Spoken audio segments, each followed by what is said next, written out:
email that I received was incorrect. It seems the L in April 2021 was missing. So I'm Yeah, not sure if that might be affecting other people. that could be because I had that issue and then I tried with the L and it worked. Mm.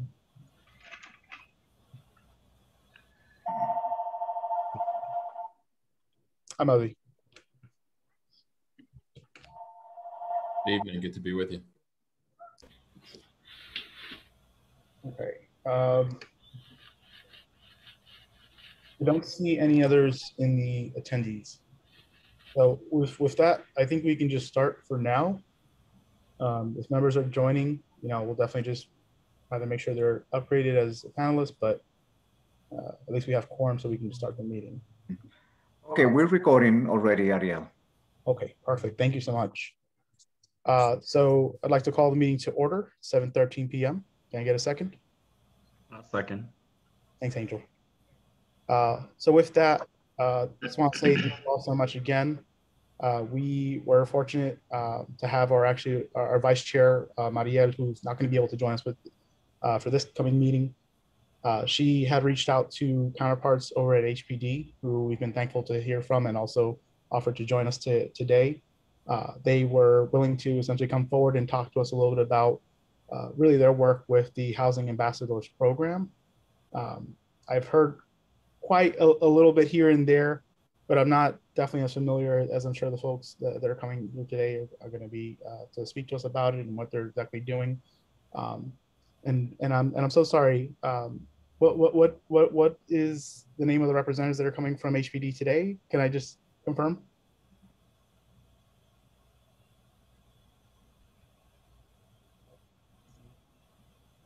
Is it me blind on or? I believe either Jenna or Letitia might be joining us.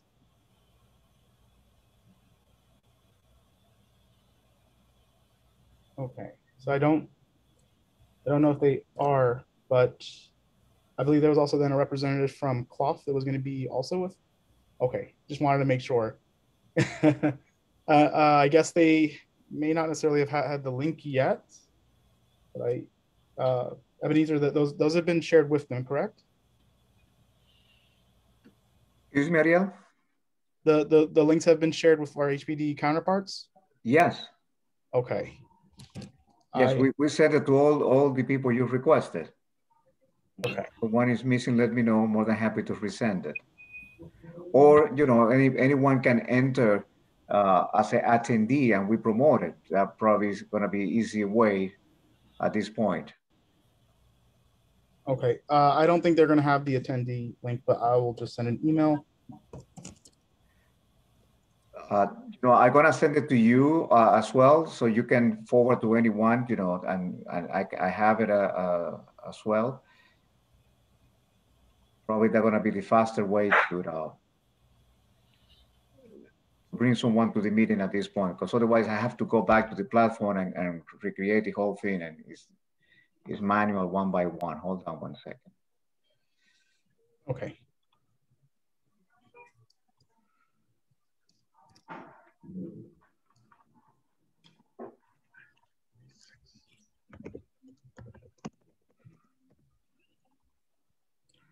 So I will just quickly send this over to folks at HPD as well.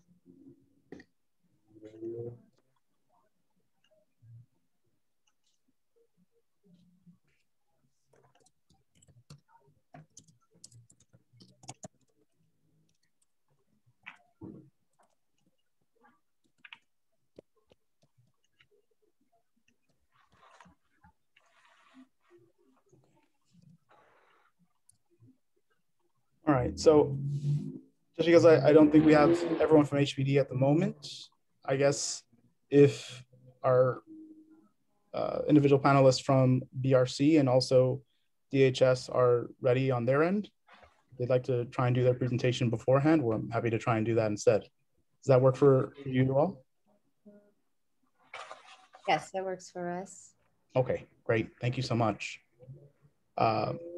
So I'm sorry, do you want to introduce yourselves, or I think you might have sent out a link before? You talking about us? Did we sent a link? Something about a presentation, or am I? Oh, yes, we sent along a presentation and a video. Yeah, no, we just wanted to be able to share when Muzzy does his talk, a video that we'll have on our file. So if we have share capabilities, we should be fine, right? Yeah, I believe you should, yes, once you have panelists. Okay, great. So I'll introduce myself. I think we can do a round of introductions. We should start there. My name is Leilani Irvin. I'm the Manhattan Borough Director for the Department of Social Services. And I'm joined by, turning it over. I'm Muzzy Rosenblatt. I'm the President and CEO of BRC, the Barre Residents Committee. And I am joined by... Hi, everyone. I'm Miguel Guadalupe. I'm the Director of Donor and Community Engagement here at BRC. Happy to be here, everyone. Thank you, guys.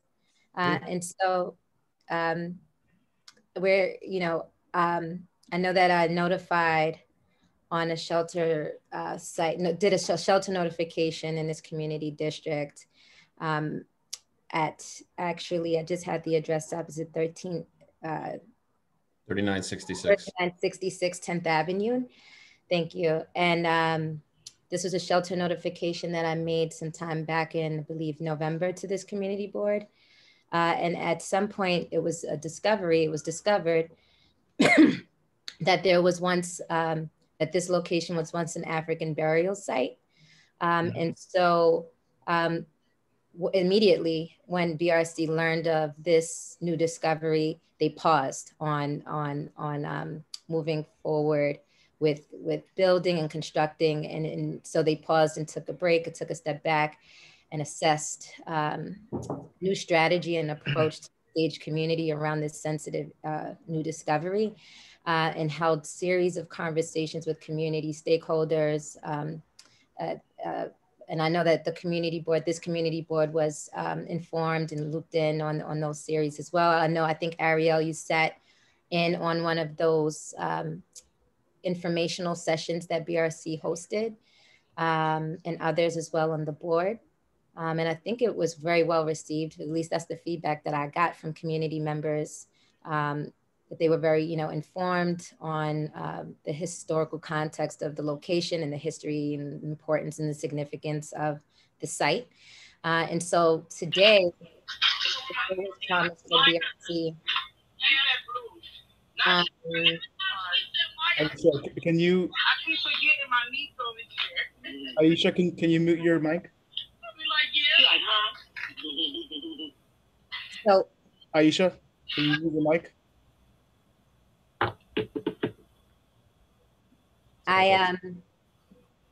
Thank you. So BRC made the commitment to come back to the community board to share, once after they held their series of community conversations, to share what next steps and what the vision will look like going forward for this location. And so I'll turn it over to BRC, but just want folks to know that in the midst of us notifying, we notified, all the elected officials about this shelter site that will be for single adult men. We informed the schools that are in close proximity to this location. So they're also they were notified and informed about this project that's coming. All the elected officials, community board, stakeholders like the local communities, the schools nearby, as well as the local businesses in the area. We've engaged and started the early conversations and dialogues about this project and what folks can anticipate and expect for it to look like.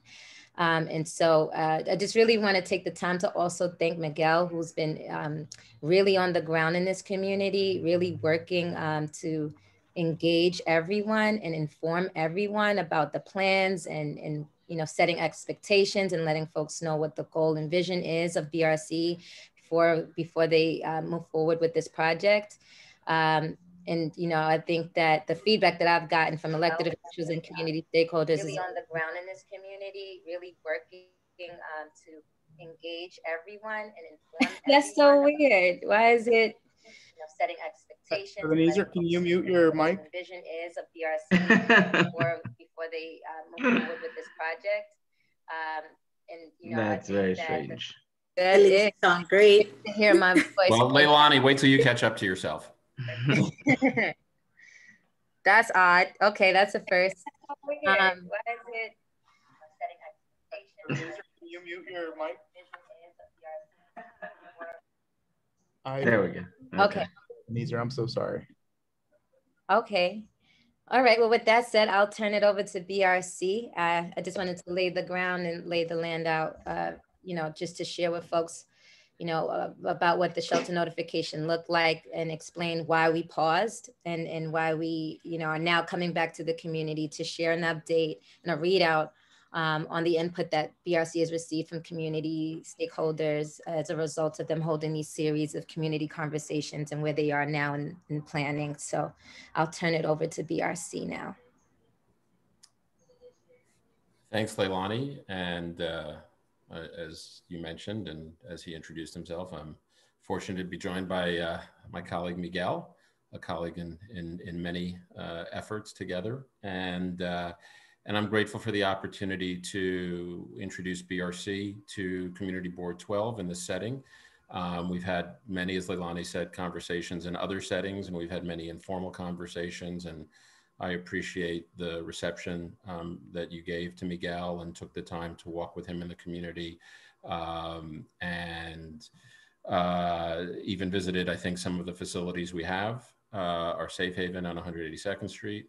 Our residents right across the river, not in Community Board 12, but we don't know boundaries. We serve people, and also within the district of Congressman Espaillat, as we are here at 3966 10th Avenue at the southeast corner of 212th Street, right next door to PS 98.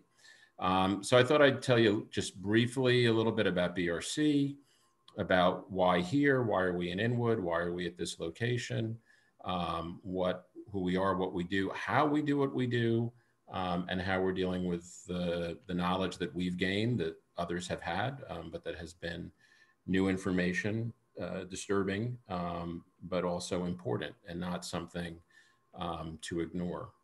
And then talk a little bit about where we go from here, and obviously take questions.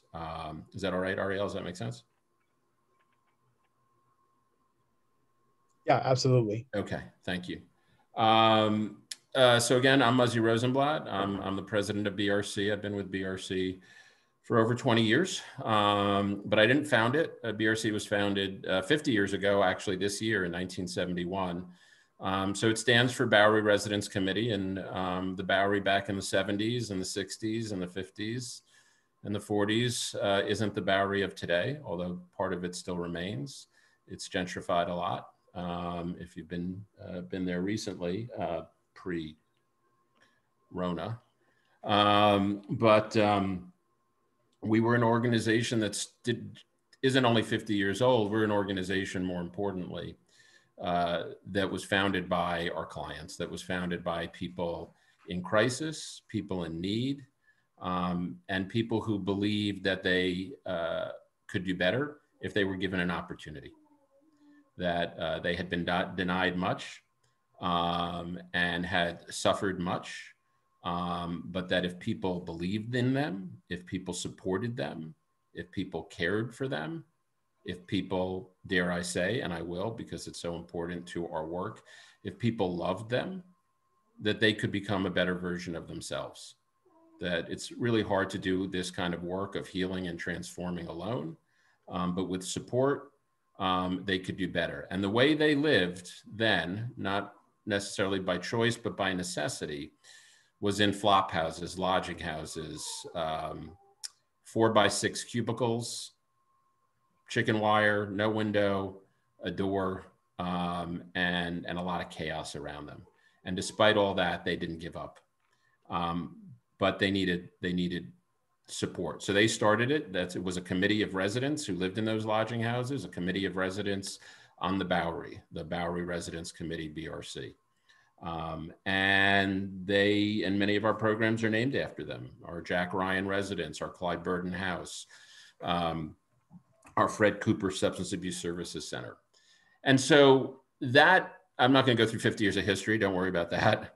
But that speaks to who we are and how we approach our work. Is we don't see problems, we see people. We see people, as we always have, who have hope, who have aspirations, who need support, who've been denied, who've been discriminated against, who've been taken advantage of, but who haven't given up despite all that and said, you know, somebody cares about me. There's got to be somebody who cares enough to give me a place to lay my head at night with dignity, with respect, with love, with care, with services. And I'm not going to go to any shelter, because even though in New York City, there's a right to shelter, there are a lot of folks who say, I will choose anything but that unless I get to go to a place that's good. And so, as I mentioned before, at BRC, it's not what we do that really defines us. Yes, we have shelters. Yes, we have affordable housing and supportive housing. Yes, we have drug treatment and workforce development services. Lots of folks do it. It ain't all the same. What defines us is how we do it. And we not only put in the effort of love and care and compassion, but we make the impact. We have success. We get it done, because that's what people want. That's what they expect. They want to go to a place where they know they can heal. They want to go to a place where they know they can do better. They want to go to a place where they know they can move from homelessness to home. And at BRC, we don't see, like I said, problems, and we don't see homeless people, because in my mind, there's no such thing as a homeless person. Homelessness is a situation that people experience, and it's temporary. If it's done right, if it's done well. And so our shelters are places for people who are experiencing homelessness, who've had things happen in their lives that have created crises that have caused them to lose their home. They got sick. They were in the hospital for a while. They lost their room. They lost their apartment. They lost their job. They couldn't pay the rent. They got incarcerated because I don't need to go into a whole conversation about the injustice system in our city and our town. And so now they're out, right? Today we're celebrating the legalization of marijuana that for too many people was a ticket to Rikers. So, and now it's not. And for people of privilege, it never was. And so we're there to help those who need a hand up, who need a place to go, who need a place to heal. And we do it with a robust array of services. And so we do it all over the city now. We don't just do it on the Bowery. That's why we don't call ourselves Bowery Residents Committee anymore. It's also a hell of a lot to say. And people don't say it, and they get us confused with the Bowery Mission, which is another organization. They're great, but they're not us. Or they spell it wrong. They spell it with a TS at the end of the word, and that's a building. I mean, that's the right way. That's a person instead of CE. That's a building. So they spell it wrong. Even I can spell it wrong sometimes because I don't spell it anymore. And so BRC is what people call us. It's our name on the street. And that's who we are. And we're all over the city. Like I said, we're up in University Heights, and we're already on 182nd Street. We're not just on the Bowery anymore. And we're in Long Island City, and we're in East New York, and we're in Bed-Stuy. And we're still downtown on the Lower East Side. And we go where people need us, and we go where there's an opportunity. And so we came upon this location at 10th and 212th. And as some, if not all, everybody knows, it's an auto body shop. And it's for sale. And the price was right. The location was right. We want to be in a place where it's easy for folks to get to, easy to get on the subway, easy to get support, easy for our staff to get to. Our staff are there 24/7. We're going around the clock. We're always present. We're always there. And I'll talk in a minute about our staffing for the program. And so it was a place that worked, and being, near a few of our other programs across the river, that's a good thing too, because of the synergy, the connection that can create. So we came upon the site and started the process, as Leilani said, to design it, to get ready to build it, to get a contract with DHS that obviously led to the notification. And then we learned through that process that there had been this history not only of cemetery for enslaved people, most likely people enslaved by the Dykmans, that this was part of the Dyckman farmstead back in colonial times, but even before that, that this was a ceremonial site for the indigenous people, the Lenape people who occupied this land even before European settlers came here, and then Africans were brought here against their will. And so that history is significant, it's important, and it means a lot to us as an organization that serves primarily BIPOC, and it is staffed primarily by BIPOC people. We know we can't just ignore that history. But not ignoring it means we can't just walk away either. It's been ignored for what we learned for so long, that there have been voices trying to bring attention to this history and to this site, trying to bring recognition. We know now that this has been a priority of CB12 and the Parks and Culture Committee to bring recognition to this site. And so we felt walking away was not the right thing to do, but moving ahead as planned wasn't the right thing to do either. We couldn't just build as we had planned and not understand how we might be able to bring honor to the site, memorialize it, but also create a place where people could celebrate the lives of those who had been here, celebrate its history, and show respect for those who had been buried here.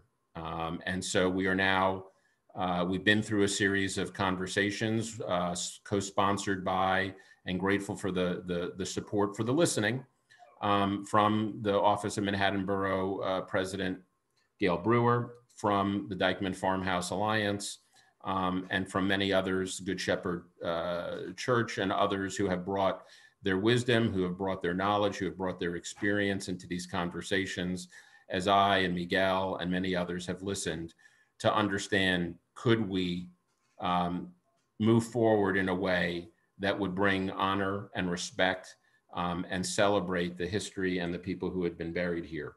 And so that's what we're continuing to explore. We're not walking away.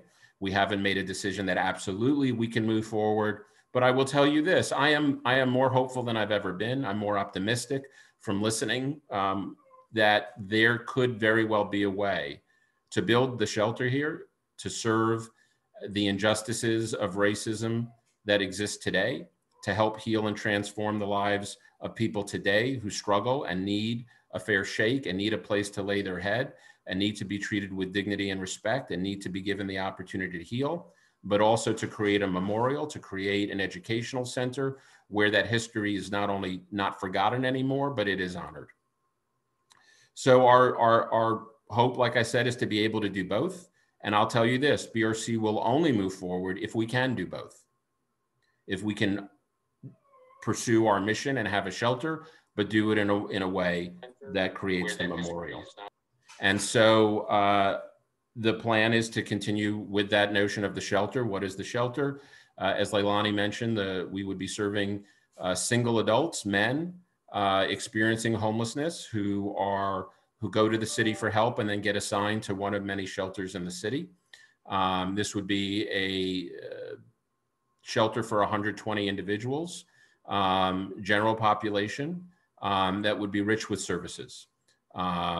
We would have clinical services, we would have access to workforce development, substance abuse counseling, health and mental health care, staff on site, to really give people the support they need, to see the person and not the problem, and to give them the chance to heal. And so that's our plan. The site will have, the budget calls for 67 staff.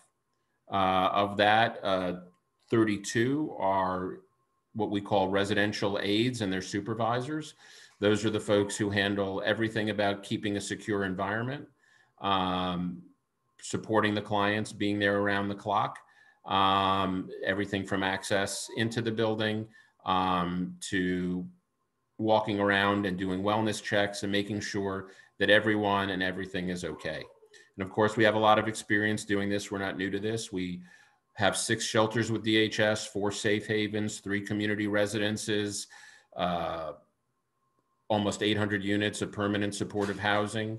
We're the outreach provider. You've probably seen us if you work at night on the overnight and you get off the A train at 207 and Broadway. You've probably seen us there in our orange shirts because we provide the outreach services, offering a hand up to people in the subways as well as on the streets.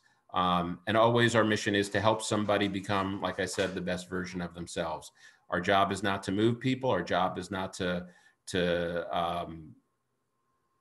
make people do things they don't want to do. Our job is to create an environment where people want to do better and where they do better. So like I said, it's not about what we do as much as how we do it. So maybe I'll stop there. Oh, I guess I'll add one other thing, which is that, you know, when we open a new facility, we don't ignore the fact that we're entering a community, maybe a community we know or not. And just because we're in Washington Heights on 182nd Street, 182nd Street is not 212th Street. It's more than a mile away, and it's not University Heights. And so not only is our commitment to excellence within the walls of our programs, our commitment to excellence is in the neighborhood, to be a listener, to be a community partner. We start, once we start the construction process, before we even open, we create a community advisory committee. We believe listening and sharing knowledge is important. And we've done that with all our programs. We've done that across the river with all our shelters. We'll do that here, and that will continue when we operate and on a regular basis, probably quarterly. We'll encourage, create a forum, a public forum, an open forum for people to share what's working and what isn't. You know, we've got this dedicated position that Miguel has, but also dedicated in each of our shelters to be responsive to the community. If there are concerns, and to be a presence and to be there. We want to be a good neighbor. We want to be a local purchaser and a local hirer.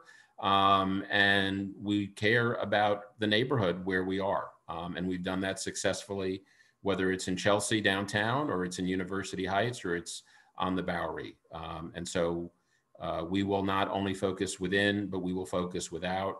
And we will listen and we will respond, and we will never ignore the concerns of our neighbors.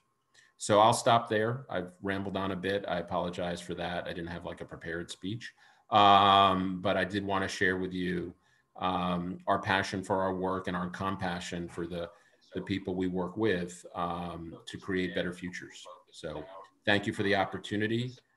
Thank you for caring and for listening and for being here tonight. Thank you. Ebenezer, could you please mute? Thank you so much. And I'm so sorry, you had also mentioned that you wanted to share your screen, or okay, just wanted to. Thank you. You know, I talk a lot, but I wanted to kind of give you an opportunity. Normally I would say, you know, come see what we do. But during COVID, that isn't that easy to do. It isn't safe. Hopefully soon it will be, to come see our programs, to not take my word for it, but to really get to meet our clients, get to meet our staff. So I do have a short video. It's only like 2 minutes. And if I can share the screen, here we go. It says, no, I'm disabled. If I can, no. I think Miguel was made host, and maybe he can. Oh, let's see. Can Miguel make me host, or Miguel, should I send you the video? Oh no, Muzzy's now. Okay. Oh, I am. Okay. Sorry for, you know, you'd think after a year of this, we have this all figured out, right? But not on my end. So I think we're on the same. I think I shared the wrong thing. Hang on. Where did it go? If I can't master this, I'll give up.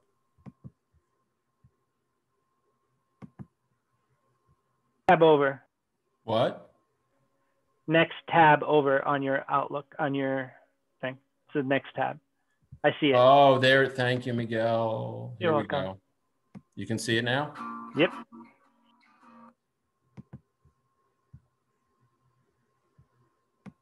My name is Christy Meyer. I am a licensed creative arts therapist. I am an art therapist and a clinical supervisor at BRC Boulevard.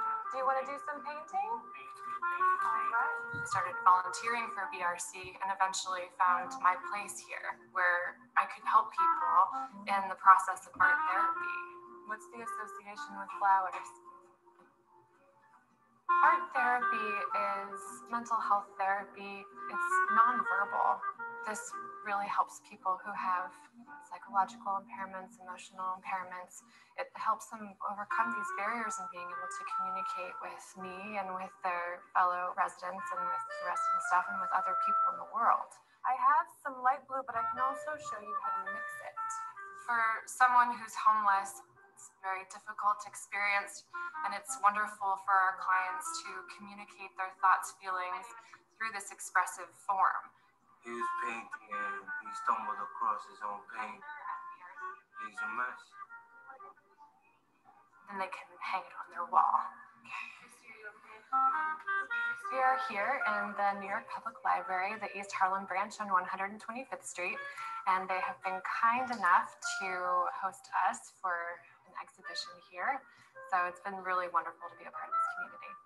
And to end all diseases and sickness and just everybody just to come together and fight for one thing, one cause. Like, we're here to celebrate the amazing art and the amazing work that our clients have done. And the eye is like it's like a mirror as well. An eye is like a mirror of the inner soul or the outer world as well.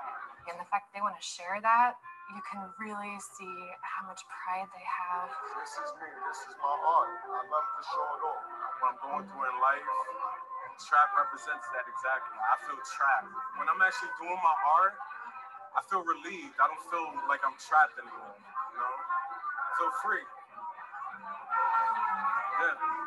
We might not have any idea what their experience has been in the past or while they were making art, but just the sheer fact that they want to share that piece of themselves and be proud of it, that's just really a beautiful thing.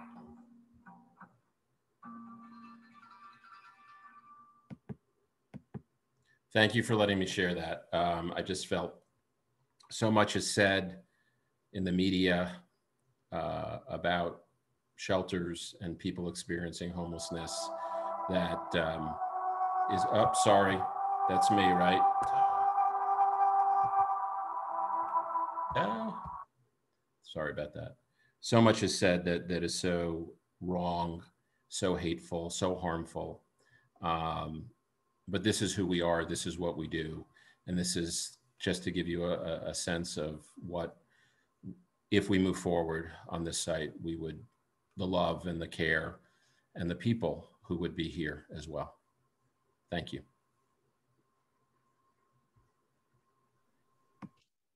Thanks so much, all. Really do appreciate it. So I guess I want to just try and give my committee the opportunity to ask questions, and you know, if you happen to have any kind of feedback as well, I mean, please do feel free to share. Does anyone from the committee also have any questions right now? Angel? Yeah, I just have some questions. So I think first, thank you so much for joining us tonight and giving us some insight as to, you know, who BRC, what BRC is, who it is, who's involved, what you all do. It's fantastic work that is very much needed in our community and in our city. So I want to thank you for that. I guess my questions are in regards to this particular project. I just wanted to know if I could get, I mean, I'm new to the committee. I'm not sure if you all have presented already to the committee. So I was just more curious to know, you know, is there a development in place? What does it look like? What do we, you know, what is the physical space we're talking about? If you could describe a little bit more what's going to be done to take into consideration the African slave burial ground that was there, that we all know existed and kind of just got paved over as if that was never a part of our history. So just more context as to like what, you know, what's being placed there. Sure. Thanks, physically. Angel. So we're actually, you know, in a very preliminary design phase. We had designed a building, and I can tell you generally, you know, the types of spaces that would be in the building, but that the spaces will still be there, but the physical design has to change in order for us to also create a memorial, and our hope is also an interpretive center. So I'll start just generally with what is in a shelter. So in a shelter for single adults, And I should say about the video, it was filmed about 2 or 3 years ago. It was a younger Miguel, of course, as you might have noticed in the picture. And it was well before the pandemic, which is kind of eerie, right? Because one of our clients, the artist there, had that painting with the mask, had real kind of insight into the future. But so we have, the way our shelters work is people sleep in dorms, dorms usually of 4, 6, 8, 10 beds, all consistent. They're regulated by the state and contracted by the city. So we get a contract from the city to fully fund our operations. And then the state is the regulator and comes and inspects, as does the Coalition for the Homeless as well, under the city's settlement of the lawsuit that goes back many years. The building will have, and it's really important, and we'd be happy to take you on a tour of the shelter that we have across the river, because the shelter has been relocated to hotels, as so many shelters have.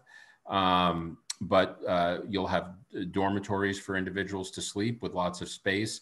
And when somebody is assigned to the shelter, that's their bed. It's not like they have to leave every morning with their bags and hope that they get a bed again the next night and line up for it.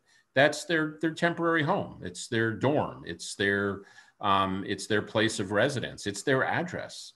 And that's their bed, and that's their locker, and that's their space. And they can hang their art over their bed, and they can have their books out, and they can have their things, and they do, and they feel a sense of calm and peace in that space, and that's really important. And obviously, access to facilities to bathe.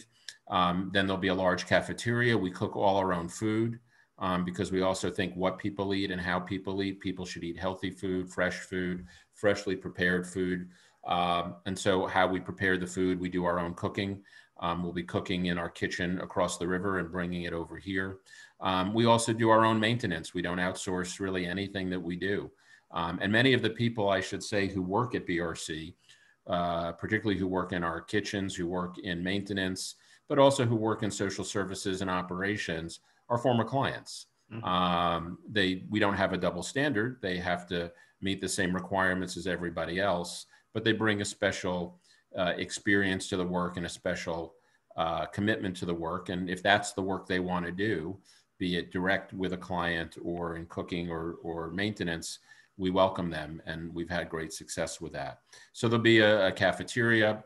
There'll be lounges where people can go during the day or the evening. Usually we have one lounge that is for TV or sports or whatever, and then another one that's more for quiet reflection. We'll have clinical staff on site. We'll have case management offices. We'll have plenty of storage space for people. We'll have some space for outdoor recreation within, because we know people like to get outside if they can for a little bit. So that's generally the model, the design of what we do. Some of that we're going to scale back a little bit in order to figure out how do we incorporate a memorial, not just a plaque on a wall, but an actual space that will commemorate the history and the people who were buried here. And I'm very fortunate to be working with Peggy King-Yorday, who's participated in all our listening sessions. Peggy's an old colleague of mine. I worked in the Dinkins administration. I was also at one point earlier in this century, I worked in the Dinkins administration. That was last century. I'm old, I'm a dinosaur.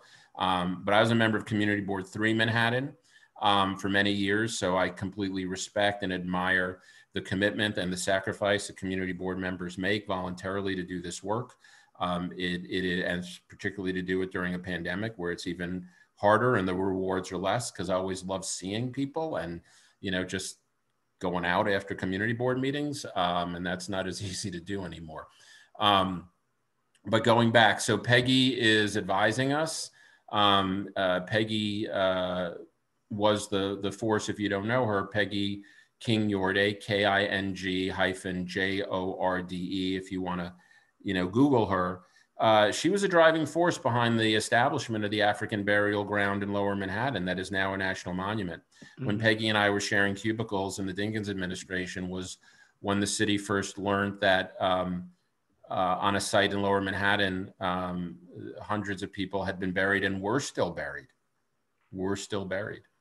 And Peggy was a force to be reckoned with that said, we can't just proceed. And she worked diligently with the support of Mayor Dinkins, of course, to create the African National Burial Ground National Monument. It is now a federal historic place. To create an interpretive center inside the federal building that was built, where education and ceremonies continue to this day, obviously not during the pandemic. And so I reached out to Peggy and I said, you know, would you be willing to, you know, we've discovered this, would you be willing to help us shape and explore the possibility of creating another memorial and creating an interpretive center on site? And so she's working with us. We've established an advisory group.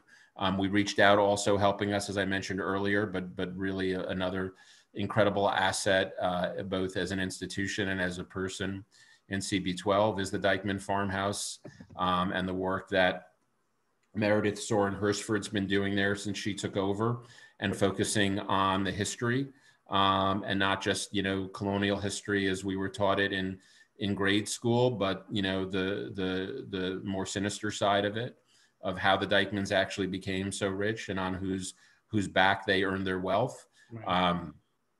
And so, you know, I was up just with Meredith 2 weeks ago at the farmhouse, seeing the exhibit there. And really wanting to amplify her work and the work that Cole and Don and so many others have done to bring this history.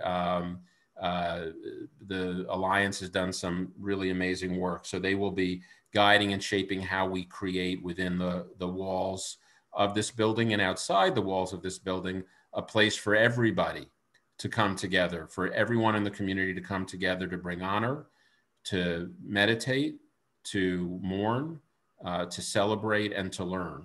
And so we're committed to creating spaces to do that. That was not part of our original design because we had no idea. And this advisory group that we've established, and I think we've invited Community Board 12 to join, and the Borough President's Office, and Meredith will be the chair of the advisory group, to advise us on how we can make that, that coexistence happen, and in an integrated way, not as a partitioned and segregated experience, but an experience that we can all share in a meaningful way. Our hope is to also work with PS 98 next door, and with the other local schools and high schools.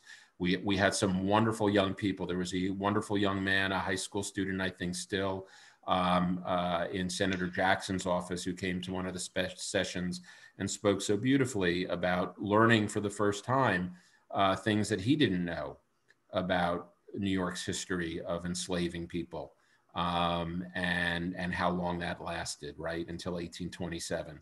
And so, you know, I really think that if we move forward, there's going to be a great opportunity to create those spaces, but we don't know yet what those are going to look like. But I have no doubt that they can coexist within what the zoning allows, within what the, you know, the bulk allows of the site. We're not going to build bigger than what the site allows. But I think we can build something that is a shelter of excellence, but also an educational center and a memorial of excellence as well. Thank you for that. That sounds great. So quick follow-up. I do have a follow-up question. What does the zoning actually permit in terms of height? And then what would be the capacity of people that can stay at the shelter? I don't have, I'll get you, we've done the zoning analysis, I'm sure, but I don't have it. But one of the things that is important to me is I don't believe in changing zoning. I believe in working with the zoning that's allowed. And we, you know, we don't seek variances for our buildings. We do it as of right. So we'll find out what that is. Because we're right up against the elevated tracks, there are some rules about distance from the tracks. So obviously we'll respect those. And we also obviously want to integrate it with the rest of the community as well. The entrance right now, we're thinking will be at the corner at 212th and 10th, you know, which is, you know, the furthest point from any other entrance that's adjacent to us, right? So we want to be equidistant both from the entrance to the school and from the businesses on down the block on 211th. Okay. So that's not final yet, but that's kind of our thinking there. In terms of capacity, the number that we're looking at in terms of beds is 120. So there wouldn't be more than 120 people sleeping there any night. Thank you, David. We've got, it will not be a 16-story building, David. There is no way. David's in the chat. I don't know if the audience can see the chat as well. There's no way it's going to be a 16-story building. So that's the capacity. You said 120, just to confirm? At most, that's the most that it would be. And on average, what's your turnover rate in terms of clients? That's a great question. So people stay, there's no limit to how long people can stay. Our goal is for people to have people stay. Too often in too many shelters, people don't want to stay. They get there because they're desperate, and then they stay in the shelter and they get out as fast as they can, but they don't finish healing. So our goal is to start the healing process right away, to start the process for applying for housing right away. And so I think the average length of stay in a BRC shelter it's under a year for someone to come in, get stable, apply for housing, and compete. As you know, I'm sure it is a highly competitive environment out there. And so we advocate very aggressively. We even have people on the team whose job it is solely to aggressively find housing opportunities and advocate for our clients and help our clients navigate those opportunities. So the average length of stay in our shelters is generally under a year to a successful outcome. And most of our clients who come through do succeed. Okay. And my final question, and I'm sorry for taking so much time. My final question is what is your, I guess, your primary recruitment strategy as to where do you get your clients? Like, how do you primarily find the clients that come through the shelter? So the city, you know, we are part of the city's shelter system. Most of the shelters in the city are run by nonprofits that the city has hired to be part of their system. Like I said, we have 6. So somebody who is seeking shelter for the first time would have to apply directly to the city. They have a central intake site. For men, it is downtown on 30th Street. And then they are assigned first to an assessment shelter. There are 4 of them. There's one at 30th Street. We run an assessment shelter in Greenpoint, Brooklyn, 200 beds.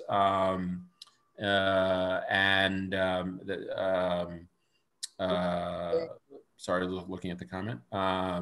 And so that could be a place. So the assessments shelters make the assignments with DHS's consent, and then DHS completes the assignment. And so we'll get a list every day if there's a vacancy from DHS saying these are the clients being assigned. Here's the information. Here's the assessment. So people aren't just walking in. Right. People aren't coming in even assigned and we don't know anything about them. We get a history. And so we know who they are when they arrive, and we're already beginning to prepare for them. When they arrive, they get an orientation by those residential aides. They get a tour of the facility. They're shown where their bed is. They're shown what the rules are.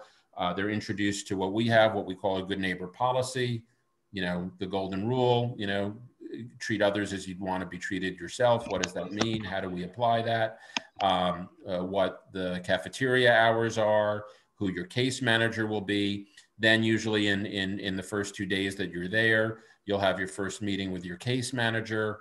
They'll get to know you better, set goals with you, and then work on developing a plan specific. So it's not an assembly line. We see the individual, we ask them what they want to achieve. Are they interested in a job? Do they have a job? Are there things that we need to know? Are they working nights? Do we need to know, and you know, they're going to miss dinner, so how do we accommodate their special needs for that? And so all of those issues. Do people have a disability? We are one of the most disability friendly providers in the city. Almost all our facilities are fully accessible. So while this will be a multi-story building, it'll have an elevator, and everything will be fully accessible to people who have mobility impairments. So you know, that's part of it. And I guess I'll stop there. I see a few hands up. No, that's good. Thank you. I appreciate it. Marshall, do you have any questions? Yeah, I just wanted to jump in here.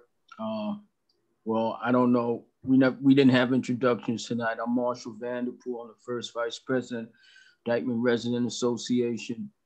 And I wanted to try to fine tune the location that's proposed. You said it's like 212th and 10th Avenue.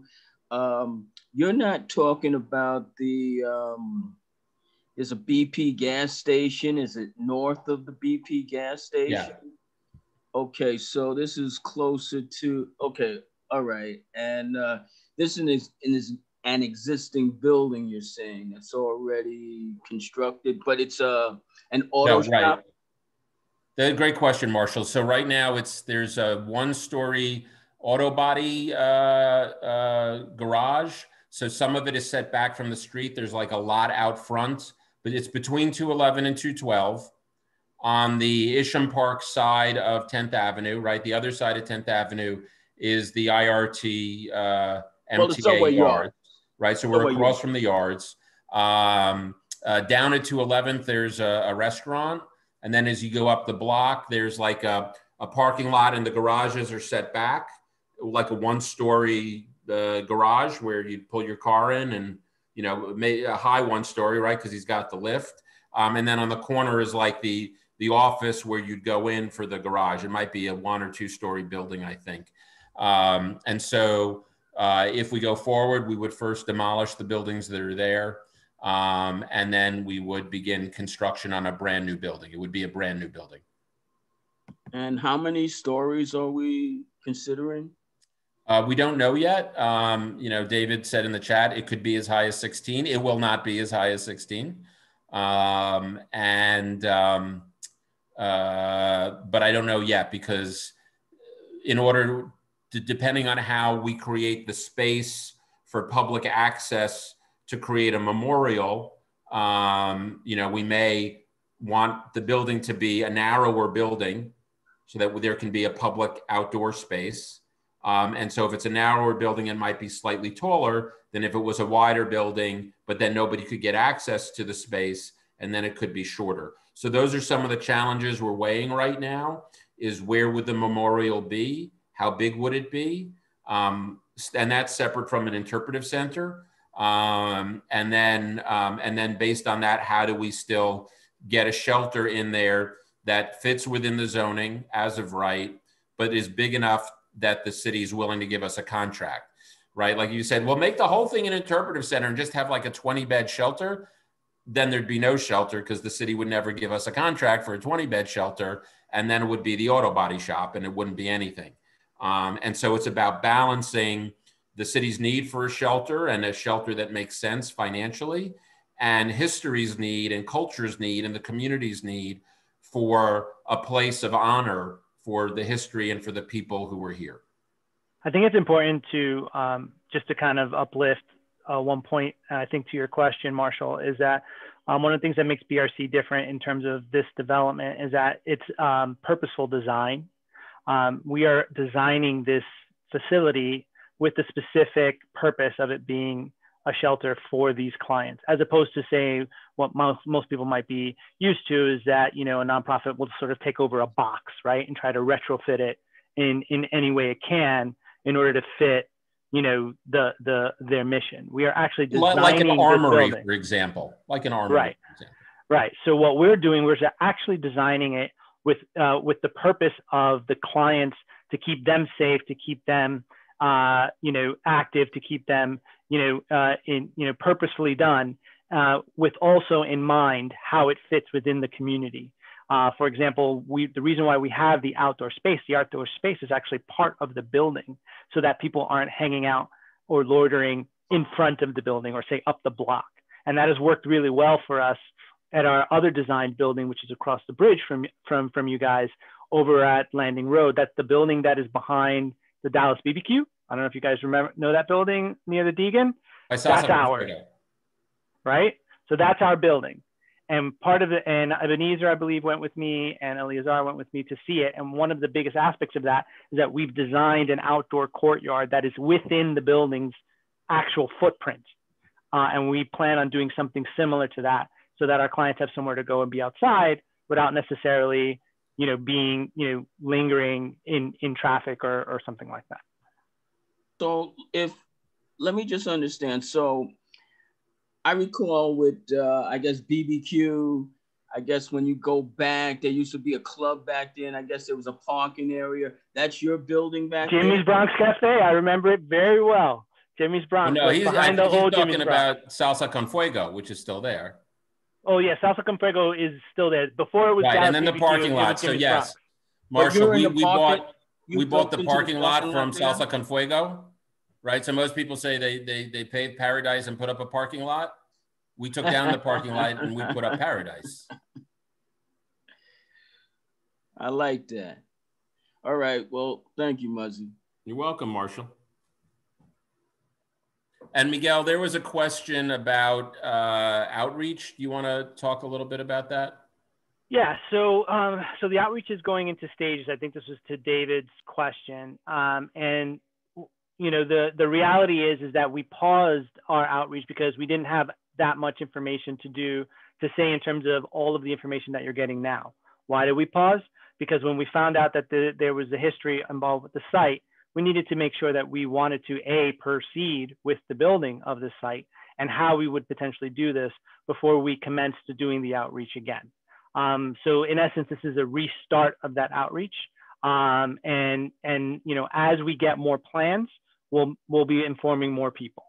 So that's kind of where that goes. And literally, this was all done just before the late last year. When we found out. And then we're restarting it now that we have the intention to strategize toward that end goal. And you'll learn more almost as quickly as we do through that end. Hi, my colleagues actually stated many of the questions that I had. You spoke about like a different, not intake process, but on a daily basis when your clients will be coming in, like they won't be subject to sanctions where they'll have to pack up and kind of like redo intake and come in. Can you tell us more? It seems like a very compassionate model, which is something that we definitely have talked about before in this committee, as well as I do a lot of activism around in the housing arena. It's something that are definitely always talking points on our list, the experiences that people have in the shelters. And it seems like you're approaching a middle ground between what would normally be like a normal living situation and a shelter. Can you tell us more about what your processes are going to be in that regard? Like what, instead of that sanction where they would have to pack up and redo intake, what are you going to be implementing to accommodate for the needs of DHS versus, your in-house policy? You said that so wonderfully, Aisha, in terms of appreciating the kind of balancing act for us between being a part of the shelter system, which has rules, which we accept, so that we have the opportunity to do the work, and then how we apply those rules and do so in a compassionate way. So the rules apply to us and our clients like they do in every shelter in New York City. So there are going to be times, right? I'm always going to speak the truth, even if it isn't what people want to hear. But what we also do is we advocate to make the rules work better. And I think we've had some success with that. So, I'm not going to say there'll never be a time where somebody's behavior has consequences that will result in a sanction that they'll lose their bed. But I'll say it happens a lot less at BRC because of how we create an environment where people want to follow the rules, and where we use the rules not as a weapon against people, but is really really apply them in a manner that they're really meant to be, which is in their best effort to be a support. And so that means we spend more time getting to know our clients and their challenges and their needs, and making sure that they understand the rules, not because they're rules, but because they're tools towards a better end. And so, yes, there's a curfew. So, it's not, oh, you better be in by 10 o'clock or else, because we have this power over you, though technically we do. It's like, tell us how you live. Tell us how you want to live. What time do you want to sleep? What time do you work? How can we make these rules work for you? We want you to succeed, and here are the rules. And if you think these rules are going to be obstacles for you, when we do that initial orientation that I was talking about, then let's figure out a way that they're not an obstacle. Let's figure out a way where we can't change the rules, but we can make the rules work for you, right? So understanding that you have places to be at night that might be good places for you to be, then let's make sure that we get you a pass, right? Let's make sure that you think, oh, you know what? I'm going to be away for a week because I have family business to attend to, or I'm sick and I'm going to be in the hospital. I got to let somebody know. I may feel like I'm not a part of any community, but you know what? I am a part of a community. I have this community that cares about me. Usually people are getting packed up, as you well note the language of the shelter system, which is often a very abusive and mean-spirited language, because there was no communication. No one knew where they were. The city needs the beds. There's somebody new coming in and we haven't heard from the client. And even if we haven't heard, we make an effort to find them. We haven't seen you for a few days, we're calling. And then we're fighting, well, fighting isn't the right word. We're advocating with DHS to not necessarily give that bed away because, you've been doing so well. You've got a housing appointment coming up, and that's where our connection to our outreach teams is so important. And our connection to our assessment shelter to be the kind of organization where we've got our presence in a lot of different places. We'll put out, a lookout to our outreach teams of, we haven't seen this person for a while, help us find them. And we all have access to the same, information that we can share within BRC so that we can find that person and make sure that we know what's going on. And we can hold their bed if that's appropriate. At the same time, if we find them and they say, you know what, I don't want to be there anymore. I don't, then let's give that bed back to the system so that the system is only building as many shelters as it needs. But if we do our work well, then it's not going to never happen. I won't lie to you, but it won't happen that much. And when it happens, then it's about doing it in a caring way. It's about finding another place for you, helping you get to that place, not setting you up to fail, but setting you up to succeed. If we've got to take that bed away, if that's what the system says, is that what the rules say? If the consequence of the behavior was so significant that for safety reasons, sometimes for your own safety, right? Let's say you got into a disagreement with another client, that maybe it's better for you, may not be fair, but it may be better for you to go to another shelter, then let's help you make that happen and do that again in a loving and caring way. So even when we have to enforce the rules, and we will have to enforce the rules, we're doing it compassionately. And I think, like I said, if we do it enough, then the rules won't get broken that much. I don't know if that helps. Yes, Definitely. And I wanted to know two other things in regards to the art demonstration that was shown. Does that come from like an art therapy model or? Yeah, so we have a large clinical team, including licensed clinical art therapists. So we do art therapy, you know, as you heard, that was our art therapist, one of our art therapists. And we'll have space in the facility for doing that kind of work as well. Okay. And I should also note that we embrace volunteers. You know, we get well funded, you know, and we demand that we get well funded so that we can bring on the clinical team, the clinical and social services team, from case managers to a psychiatric nurse practitioner to a substance abuse counselor to social workers to a certified nursing assistant. You know, we'll have 24 members of the social services and clinical team for 120 people, right? So that's 5 to 1 just on the clinical and social services people, another 32, like I said, on the operations side. But we also supplement that with volunteers, whether it's volunteers working in the kitchen who just want to create a loving environment in our cafeterias, and even our cafeterias, you know, eating with dignity, sitting with dignity, you know, not seeing people as throwaway, and so not giving them things that are throwaway, you know, real plates, real glasses, real silverware, not plastic, not paper. This is your home for now. And we want you to feel like you're at home, and amazing food, amazing food. But we welcome volunteers to do all sorts of stuff, from yoga to book groups to writing groups, to mentoring and job coaching and interview prep and all sorts of stuff, to cooking classes. So we will be looking for and have opportunities for volunteers to work with us in the community.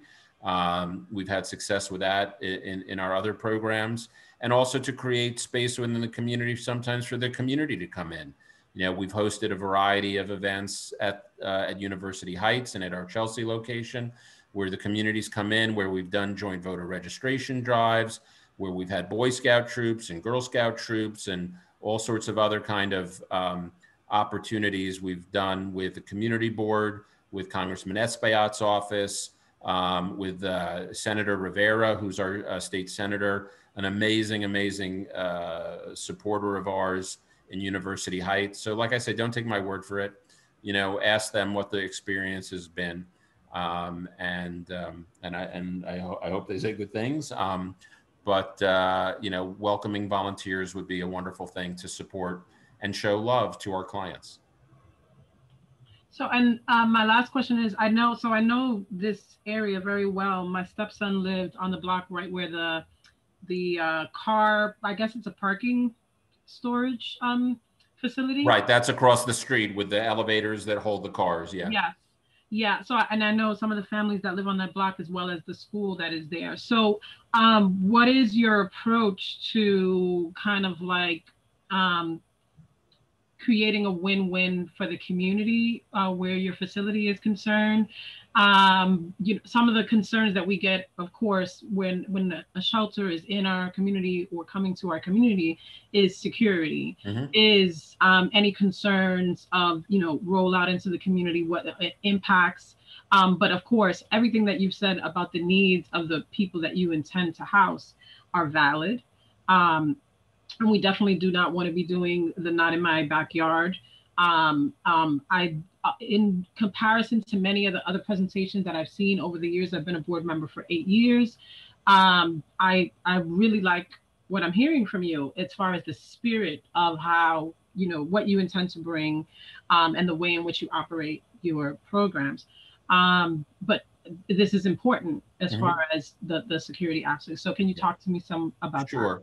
So one thing that we create in all our shelter programs is what we call a community liaison person. It's a person whose full-time job, they go home and they go to sleep, but they're the point person for all community issues. They are a point of contact for the community specific to that shelter. They work very closely with Miguel, who obviously handles our responsibilities across the city.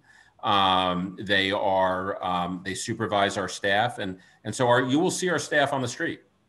You will see our staff engaging with our clients on the street. Now, our clients have a right to be on the street like anybody else, but we also expect that they show respect, and that respect be shown them. We have no authority over other people, but we do have a responsibility to and with and for our clients. And so we will engage with them, not to tell them that they're breaking the law, because they're not, and we're not there to enforce the law, but to make sure that they're being respectful in the community, and being a resource. And you'll have the telephone number to the front desk, and that's that person's telephone number. And you'll have my email. In fact, you can see it there. And you can always email me. And, you know, if I get an email, then Miguel gets an email. If Miguel gets an email, the community liaison officer gets an email. And if there is a situation, if something isn't going right, we'll address it. But we take a very proactive approach to that. We also, you know, some shelters lock people out during the day. We don't do that. Yes, we want people to be out and doing things. We don't want people doing nothing. We want to create environments for people to heal and transform, like I said, and whether it's going to an art therapy class within the building, or it's going for a doctor's appointment or a housing interview or a job interview or whatever it is. But, you know, that's not, you know, from 8 a.m. to 8 p.m. And so people come and go all day long. If people have done what they need to do that day and they're coming back and they need to rest, or they want to just hang out with their friends in the lounge, or they want to watch, you know, whatever they want to watch or read a book, then come on back. And so we operate in a manner that we don't, and again, creating outdoor spaces. So if people want to be outside, they can be outside while they're in the building and not have to be outside on the street, because there's no alternative. So again, people have every right to be out on the street, but it shouldn't be because they have no alternative. And so we create those positive alternatives for people. So all of that is factored into how we do that. So you will see the bright orange BRC jackets all day and all night, looking for and interacting, going into stores and talking to folks. And, you know, if a client is, and hopefully our neighbors will have the same love that you voiced, Aisha, and we'll say, hey, you know, we saw this person, we see him most of the time, he didn't look too good today. That would be wonderful for us to know, because we all have bad days. You know, if you struggle, as so many of our clients do, with substance abuse, and you're in recovery, you know, if you relapse, it happens, and we want to know about it, not so we can sanction you, so we can help you. We have residential drug treatment at BRC. So again, to your point about getting packed up, we're not going to pack you up because you're using, but we're going to encourage you to go to another BRC program temporarily and hold your bed for you when you come back. And so those eyes and ears, and the community being the eyes and ears and doing it with love, is how we make good things happen. In terms of outreach to the school, let me turn that over to Miguel, because I know he's been in communication with the principal as well as some others there. And I think he can speak more precisely to that than I can. Yeah, I mean, it's you know, it's a very, very quick answer. We absolutely have begun conversations with the principal and with the parent coordinator over at PS 98. You know, we're looking to set up meetings with them, and then eventually, I'm sure we'll be speaking to the larger 98 PS 98 community as well. Thank you. So I think as a matter of board process, I think we might want to loop Faye Floriman in regards to the school's proximity, so that a conversation can be had in that regard. Lastly, it sounds like there are things still being worked out specifically regarding the slave burial ground and how you're going to incorporate that into your plans or not.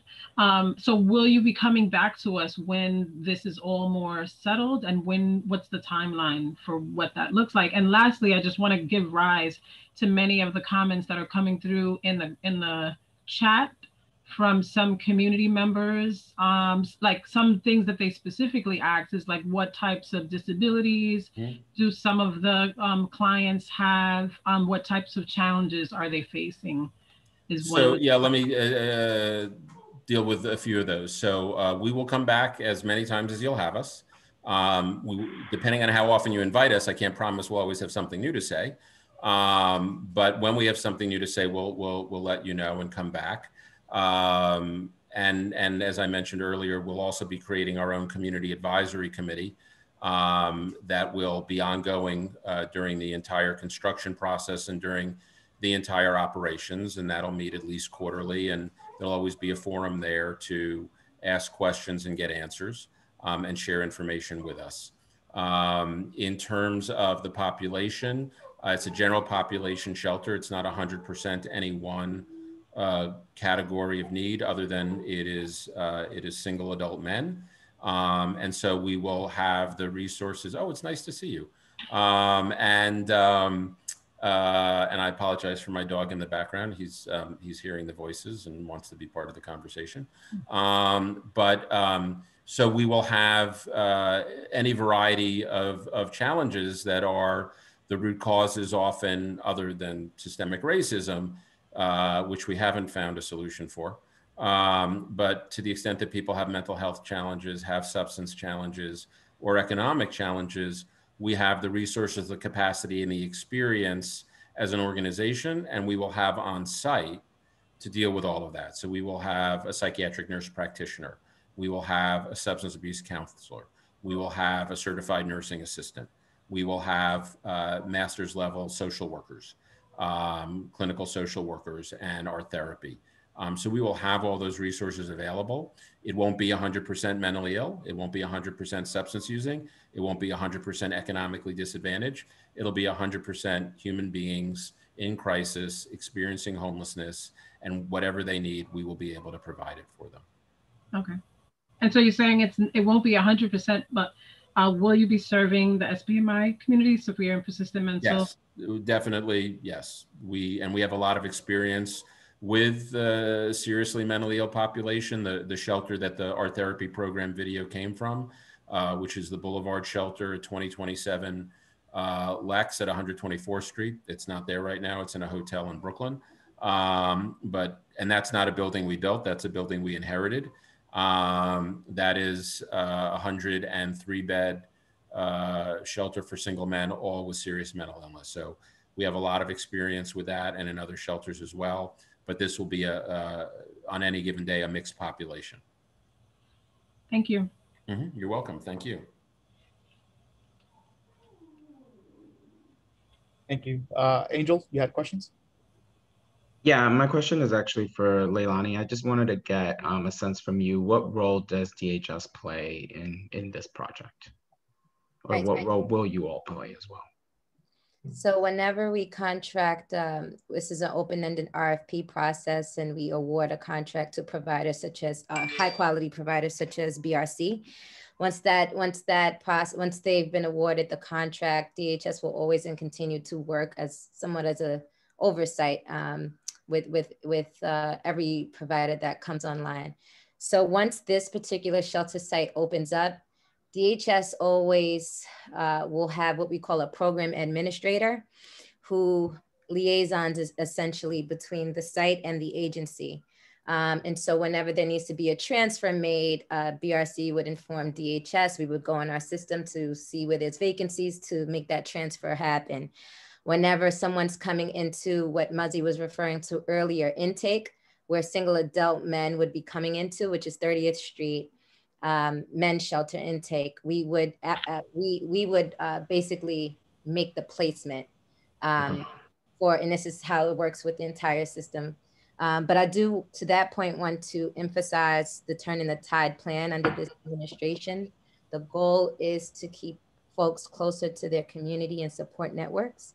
So should anyone come into 30th Street intake and express that maybe their last address was in Washington Heights area, or they want to stay close to the borough of Manhattan, this would be a site that, we would look to say, okay, if there's a vacancy, you can receive a placement here, with the goal being to keep people close to their community and close to their support networks. Got it. Thank you. So anyone coming into intake, if they say, I was living in Washington Heights, and if there's a bed available here at this location, we would make that placement. We would make that a placement for that individual coming into the system. Thank you. I appreciate that insight.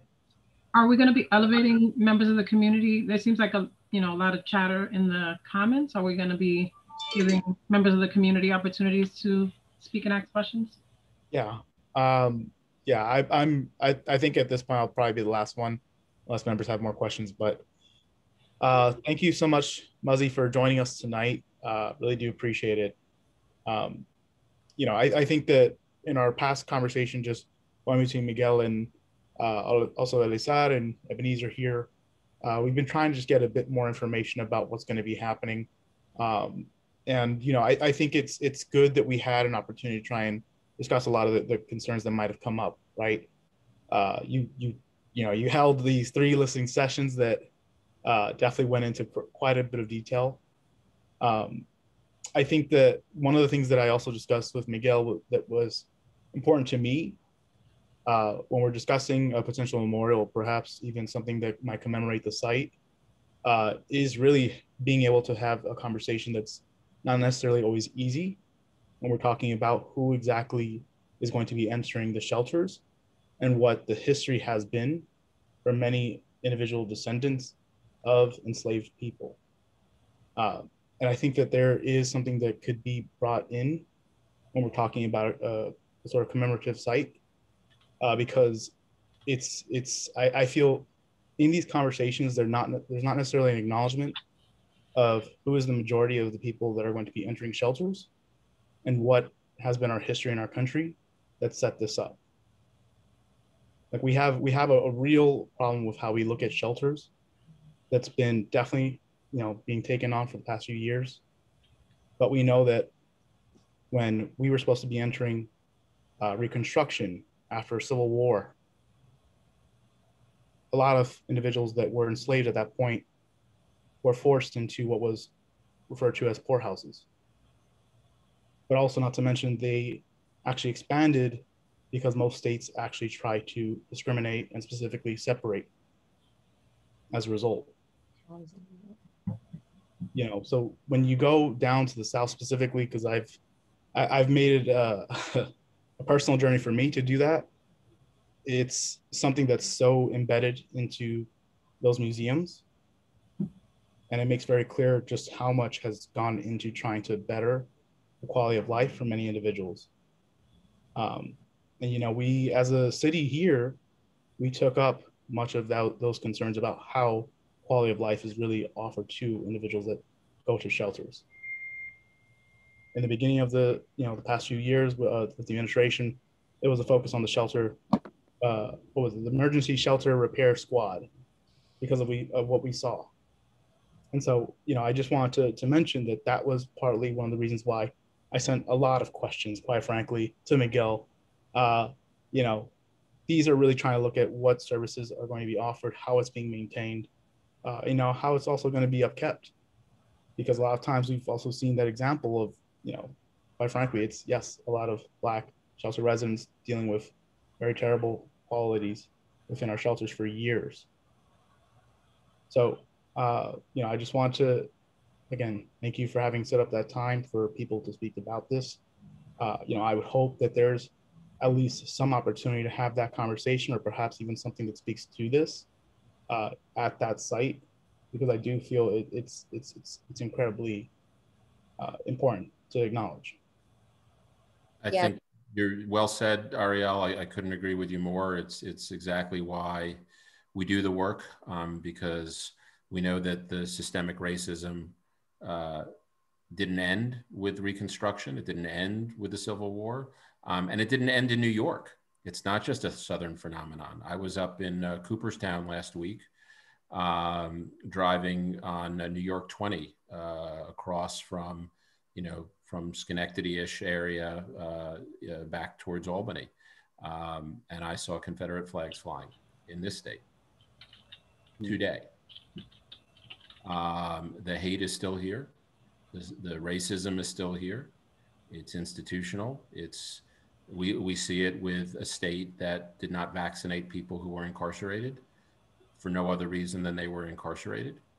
And we know that our jails and prisons are filled primarily with people of color because of laws that were written to put them in those places because they were people of color. So we're trying to heal people who have been harmed, but who haven't given up, and do it in a way. And we have to do it in a way, and we have to be held accountable. Not all shelters are the same. We are not the Bronx Parents Housing Network. We are not CTS.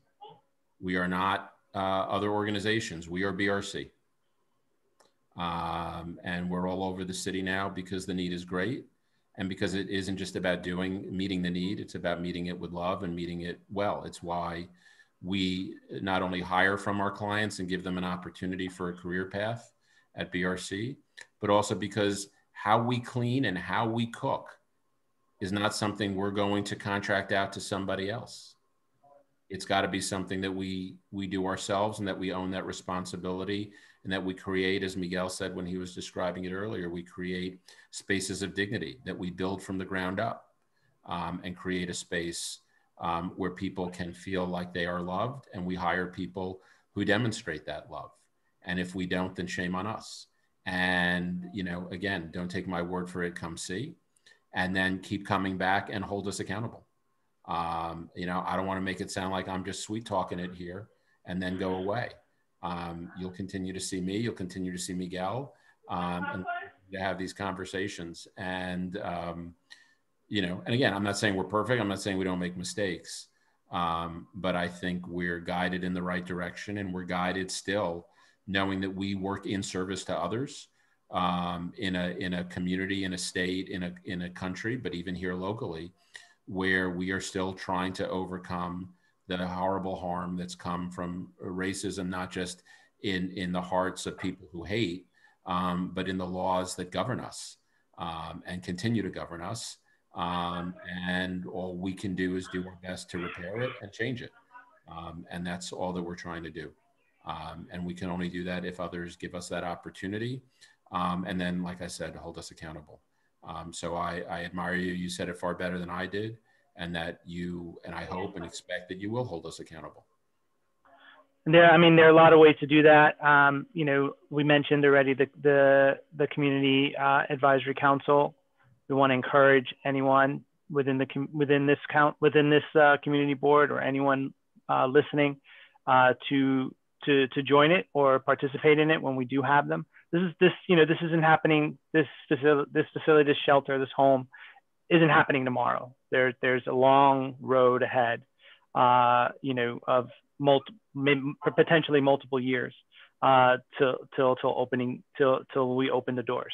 So there's a lot of opportunity and time for you guys to get to know us, to take tours of our other facilities, to do your research in terms of the work that we do and the programs that we run, and to ask us questions and get the information.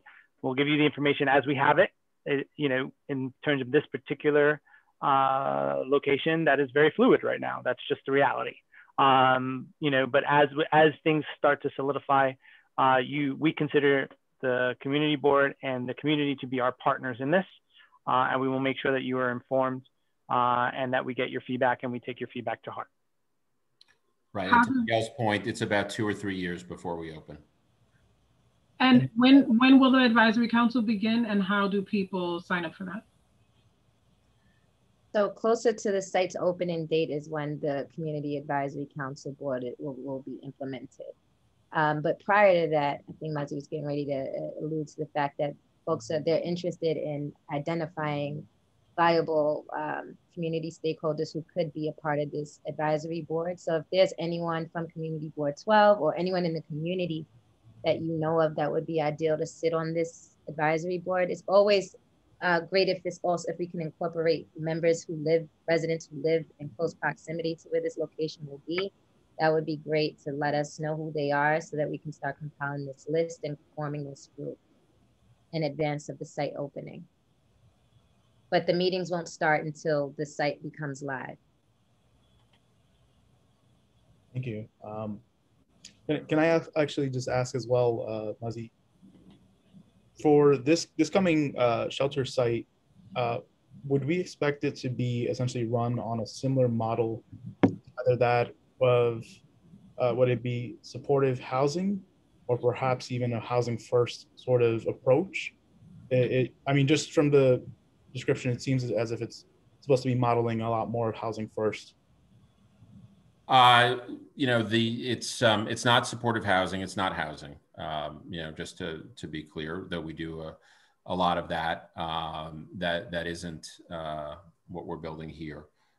When we first were designing it, you know, we were going to the zoning before the lawsuit, and even though the lawsuit was overturned, we were sticking to the original zoning, not the rezoning, which at that point, this was a commercial space, as I think somebody put in the chat. It wasn't zoned for residential, and so we didn't do housing here, though we've done housing in other places. So this will be transitional housing, but you know, very much we support a housing first notion, which is, you know, if there were enough housing, right, it's really a supply and demand challenge as well. There are many folks in shelter who are ready for housing and are ready for housing the day they show up in shelter. But there isn't a right to housing, there's a right to shelter. You know, Serenity Prayer is pretty big in BRC's world. And so while we you know, we are trying to use the power we have, we also know how limited our power is to change things. So we're changing the things that we can. And what we can change is the quality of the shelter experience until there is enough housing, and to get the people in our shelters able to be housed as quickly as possible. So in that sense, we very much embrace housing first, but sadly, we're not yet in a position where we're able to fully achieve it as quickly as we would like. Okay. Yeah, and sorry, and just to clarify, I don't mean to say that, you know, everyone who's going to enter into the space will immediately be getting, you know, permanent housing. I more so mean it in the sense that we're going to try and lower barriers for entry, not necessarily try and keep folks, you know, saying that if you don't make this one, you know, responsibility, you're out. Because a lot of times through those studies that were focused on housing first, you saw that was the reason why people couldn't eventually make the transition. And so, you know, with that kind of mentality that you're going to try and focus on lowering barriers so that folks aren't necessarily being pushed back out and then trying to struggle to get back into the space, but also then seek, you know, treatment. You know, if they maybe felt that they need to leave that space for 2 days, 3 days, 4 days, you know, at that point, it's difficult, because at that point, oftentimes you hear them having to grab those bags and get out, or, you know, simply put, the staff has already removed their bags. So, you know, I think that that's kind of the way in which we want to just see things happen, right? Much of what you've already said is that compassionate position where you want to ensure that, you know, people are capable of actually achieving success in their treatment, but also eventually finding permanent housing. So that's just one of the things that I'm, you know, hopeful, both between DHS and also BRC, that can be achieved. But I guess one of the other things that I want to ask about is just, is it possible that we can maybe get a list of different services that might be being offered at the site, or perhaps even that which has already been offered at your site in University Heights? Yeah, we can give you a description of University Heights, and once the contract gets finalized for this, what the description of the services that'll be available at this location as well. Sure. Thanks, Molly. You're welcome. Miguel, might we be able to have a tour of the other site as well? Yeah, absolutely. Yeah. You know, we have to decide what we want to do, whether we wanted to make it virtual or do we want to make it, you know, where people show up in double mask and all that kind of great stuff. But yeah, I'm happy to organize a tour. Okay. Thank you, Miguel. Yeah, I mean, again, that site right now, you'll get a sense of the space and the different uses of the space and the design that we bring to the space. You won't see clients and staff there because, you know, the city has relocated the shelters, most of the shelters, to hotels. And we didn't get to, you know, pick which hotels we got assigned, but you will get a sense of the kind of space and the design and that part of it. And then as soon as we move back, and we're all healthier as a community, then we'll invite you back as well. Thanks. So with that, Crenshaw, do you have the capacity to unmute, or you can?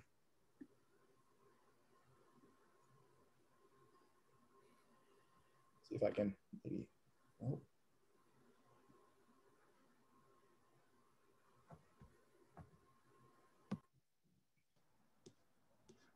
Okay.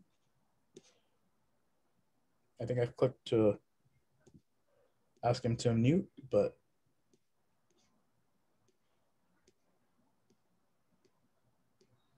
okay. Do any of our attendees also have any additional questions?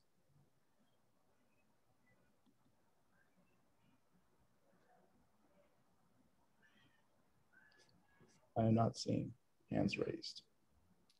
I just want to emphasize, you know, with the this administration's turning the tide plan, the importance of why we choose high quality social service providers. I mean, when I first started doing this work and doing this job, BRC was one of the first sites that, it was a safe haven shelter site that I got an opportunity to tour and observe. And Muzzy was one of the first people, social service provider operators that I got to meet in person. And the high level of passion that not just Muzzy, but his staff and his teams brings to the table really makes all the difference in the world for clients.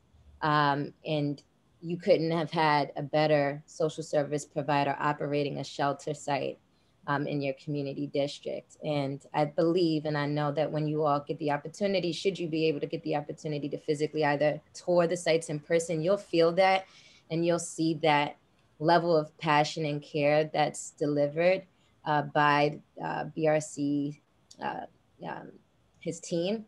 And it starts with the heads of the leadership, right? So I think that his energy and his passion definitely trickles down to the staff. And that really does make all the difference in the world.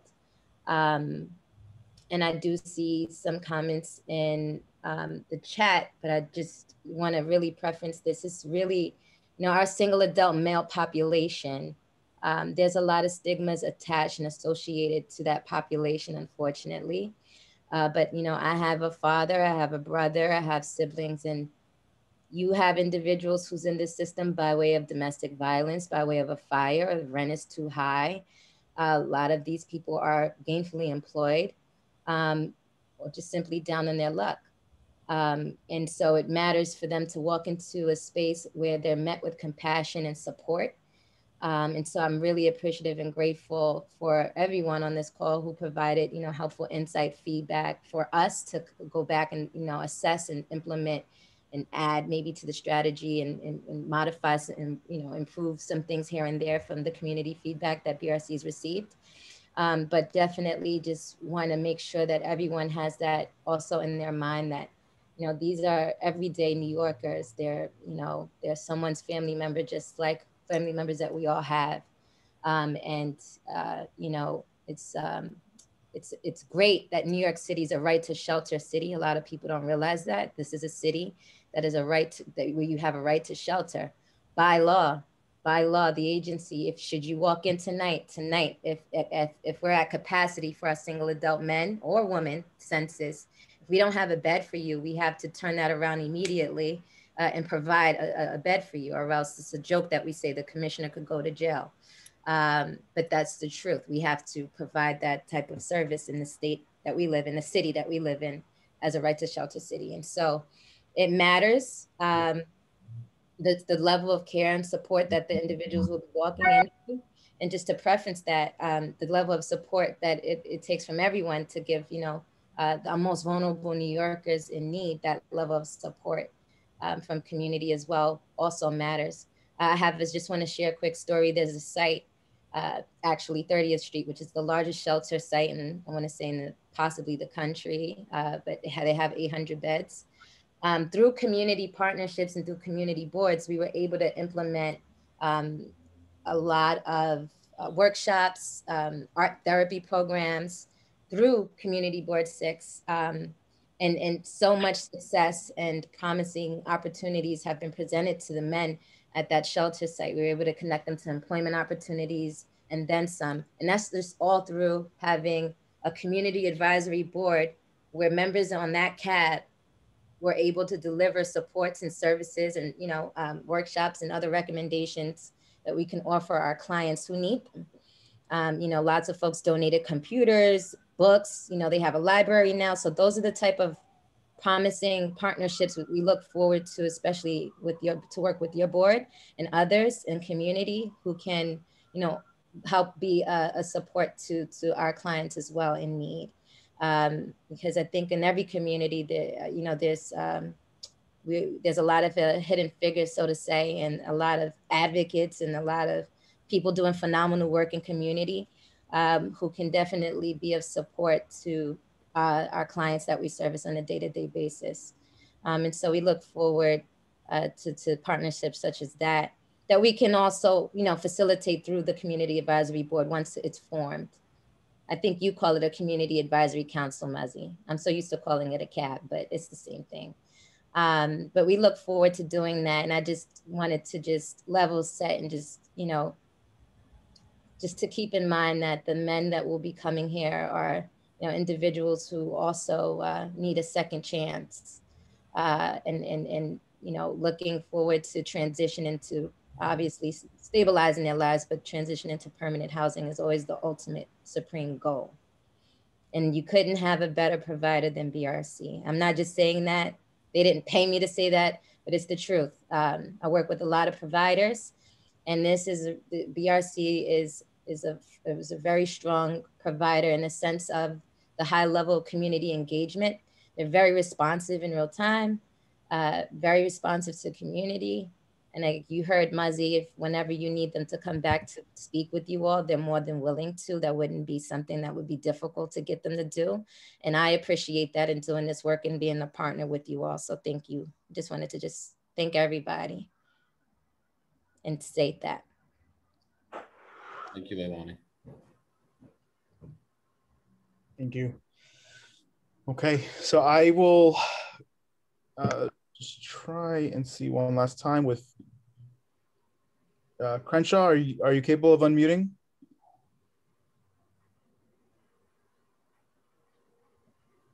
Hello. How's everybody doing? Good. Good. How are you doing today? Doing well. I'm just Good to hear from you. I'm just here to listen and keep abreast of what's going on. Okay. Sorry, I thought you had your hand raised because you had a question. Nope. Okay. Well, thank you so much. Okay. So with that, I guess we'll try and follow up. I guess maybe find a time where we can, speak about scheduling some sort of visit. And of course, just let us know, of course, what feels comfortable for you as well. Yeah, we'll go from there. Yeah, I'm Hello, at good all the evening. time, so I'm whenever you're ready to come by, I'm happy to see you in person. Great. All right. Thanks all. Thank you for the opportunity to be with you tonight. Absolutely. Hey, everyone. Thank you. With that, I just want to pivot very quickly because I know we have one of our representatives, Letitia from HPD. Are you? Hi. Yes, I'm here. Thank you for unmuting the line. I was unable to join the other link, but I'm here. Oh, perfect. So I was back and forth going between our screens here. I was trying to just make sure that Letitia was able to speak to us. I think there was something that came up with the links, but it sounds as if the internet connection still might not be working right now for the presentation. Is that fair? No, and I'm so sorry about that. Yes, I'm having tech issues on my end, but I don't mind speaking aloud about Housing Connect and the affordable housing lotteries. I know I did email our contact information, but I'll also share it aloud too, just in case if anyone has questions. After tonight, you can feel free to email our team because our team is working remotely at this time, so we can answer any questions that you may have about Housing Connect and the affordable housing lotteries. I'm not certain if any questions were mentioned in the chat about that, because I can also address them as well aloud.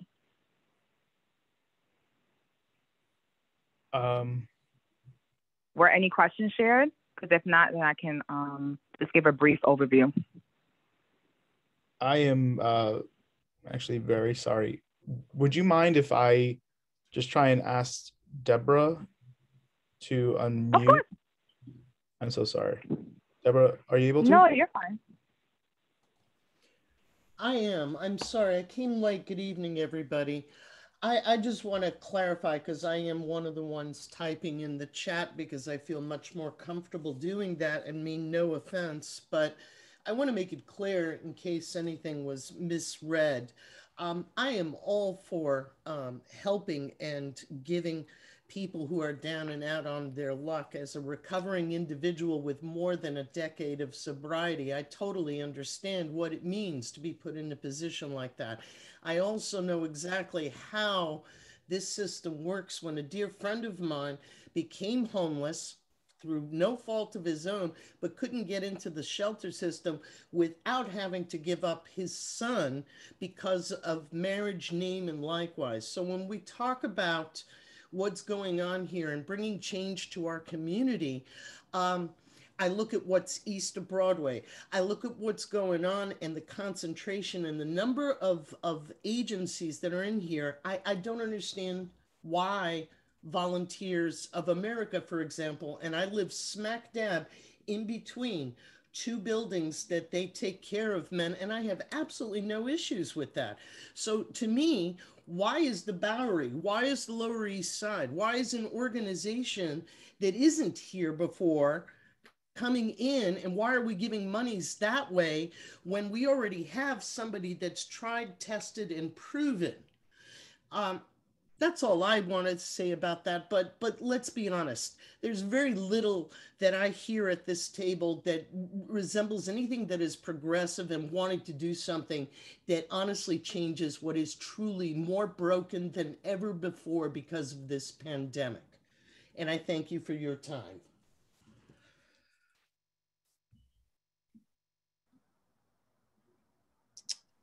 Thank you, Deborah.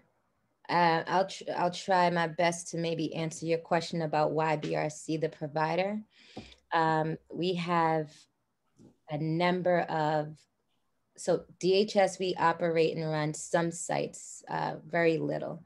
But overall, how our system works is we award contracts to nonprofit organizations who then run shelters. And BRC is one of our high quality providers that was awarded this contract to operate and run this site. We have an open-ended RFP that's submitted. Anyone can submit a contract. I'm sorry, basically almost, you can think of it as almost like a bid. You know, they put in the RFP, they submit their RFP, we rate them, we grade it, we assess it. Yes, and I then know. I sat on the neighborhood advisory board for many years, and I understand the process quite well. The same way that I mentioned in the chat that Project Renewal originally said all these same things 25 years ago. And we look at Project Renewal today, we look at the commitment that New York State Psychiatric and Columbia Presbyterian has totally dropped back on. And on top of that, the way HPD or Homeless Services sets up its security, the people that are there, all referred from Bellevue sent up to 168th Street, have major issues going on there, along with the crime on Broadway by McDonald's, because they are all troubled individuals, and nobody's done anything in the last 4 or 5 years to try to alleviate that issue. So when you talk about bids and processes and new organizations coming in, I appreciate the idea that new stuff is being brought to us, but really, there's that bidding process and everything. Where's the transparency on that? Are you saying they have the best numbers, best scores, best criteria? Do they meet the needs of our community? We really don't have a say. This is just a formality, and essentially the community board just gets to be told hi, this is what's happening. Well, that's because New York City is a right to shelter city. And that's not the reason, but it's okay, miss. Really, I don't want to waste the committee's time. And really, I just wanted to make a statement, and that's it. It's on the record. Got it. Thank you. Thank you. Be well. Will do. Okay. Thanks all. So I will try and give back now space to Letitia. Thank you so much again. And I'm so sorry, but please do feel free to let us know a little bit more about your work and everything that's been happening with HPD's Housing Lottery, as well as the Housing Ambassadors Program. Sure. Well, I believe there are representatives from CLOS. Did they speak about the Ambassador Program already? No, unfortunately, she wasn't able to stay on. She had to. Oh, okay. Not a problem. Yeah. Not a problem. So I can touch base on that too. So in terms of the affordable housing lotteries, many of you may be familiar that it's a lottery system in which units are awarded to the public from those who apply through Housing Connect. So the mayor has an initiative to preserve 300,000 affordable units in the city. It means that some of these units can be newly constructed or preserved in a current building where the developer is applying for additional funding. It means they have to contribute more units to housing affordability. How the process works, if you haven't already, you can visit Housing Connect, and all the links I did share earlier with the organizer for tonight's event. So we'll make sure to share it in the chat, or if there's a wrap-up email that is sent afterwards, you'll have access to the resource links that I had sent out earlier. But you would visit Housing Connect and you will look at the open lotteries that is listed on the new site. So currently right now, I believe we have roughly over 23 lotteries that are listed there. All of them are targeting different income levels. So you always want to make sure when you are looking at a housing lottery, you want to look at the advertisement specifically so you can uncover the household size and your household income. Those are the two key qualifiers in determining if your household is eligible to apply to a lottery. But if you have a rental subsidy, such as Section 8 or City for HEPS, for example, you would indicate on your profile that you have a housing subsidy. In that case, the minimum income requirement for the lotteries are waived. So essentially, you can apply to any lottery and qualify. But what comes into play is the voucher amount. So you really want to pay close attention to the rent amount that you are predetermined and fixed on your voucher, and also the rent amount that's listed on the advertisement as well. If there is a difference, meaning that your voucher does not cover the full rent amount, this is where you want to speak with your voucher program and ask them, what would be my max payout? Because in terms of housing affordability for a household that has a rental subsidy or for a household that doesn't, you do not want to pay more than 40% of your total household income. If you're paying more than 40% towards rent and utilities, that means your rent burden. So a voucher program will not approve your application if the difference you have to pay out of pocket exceeds more than 40%. So it's always good for you to know what is your max that you need to pay out of pocket, just in case if you look and apply to a lottery where your voucher doesn't cover the full amount. For anyone that applies to a lottery online or by paper, you are contacted when your application is reached. So on average, every lottery we receive tens of thousands of applications, but of course, housing affordability, the need is great. So the units that are marketed with these lotteries are not equivalent to the number of applications that we receive. So do not get discouraged. Just continue to apply to every lottery that you qualify for, even if it's outside of your preference area, meaning borough or neighborhood. If you have been applying to the housing lotteries and you have questions, let's say if you received a notice and you were deemed ineligible and the notice specifies what was your determination for not being eligible, contact us. If you are trying to submit an appeal and you have questions about that, you can contact our office, or you can make an appointment with one of our participating housing ambassadors. And housing ambassadors are local community organizations that partner with our division to help the public navigate Housing Connect, create your accounts, help you to apply to the lotteries if you don't have internet access at home. Also, how to complete a paper application if you prefer to submit and apply to the lotteries via paper.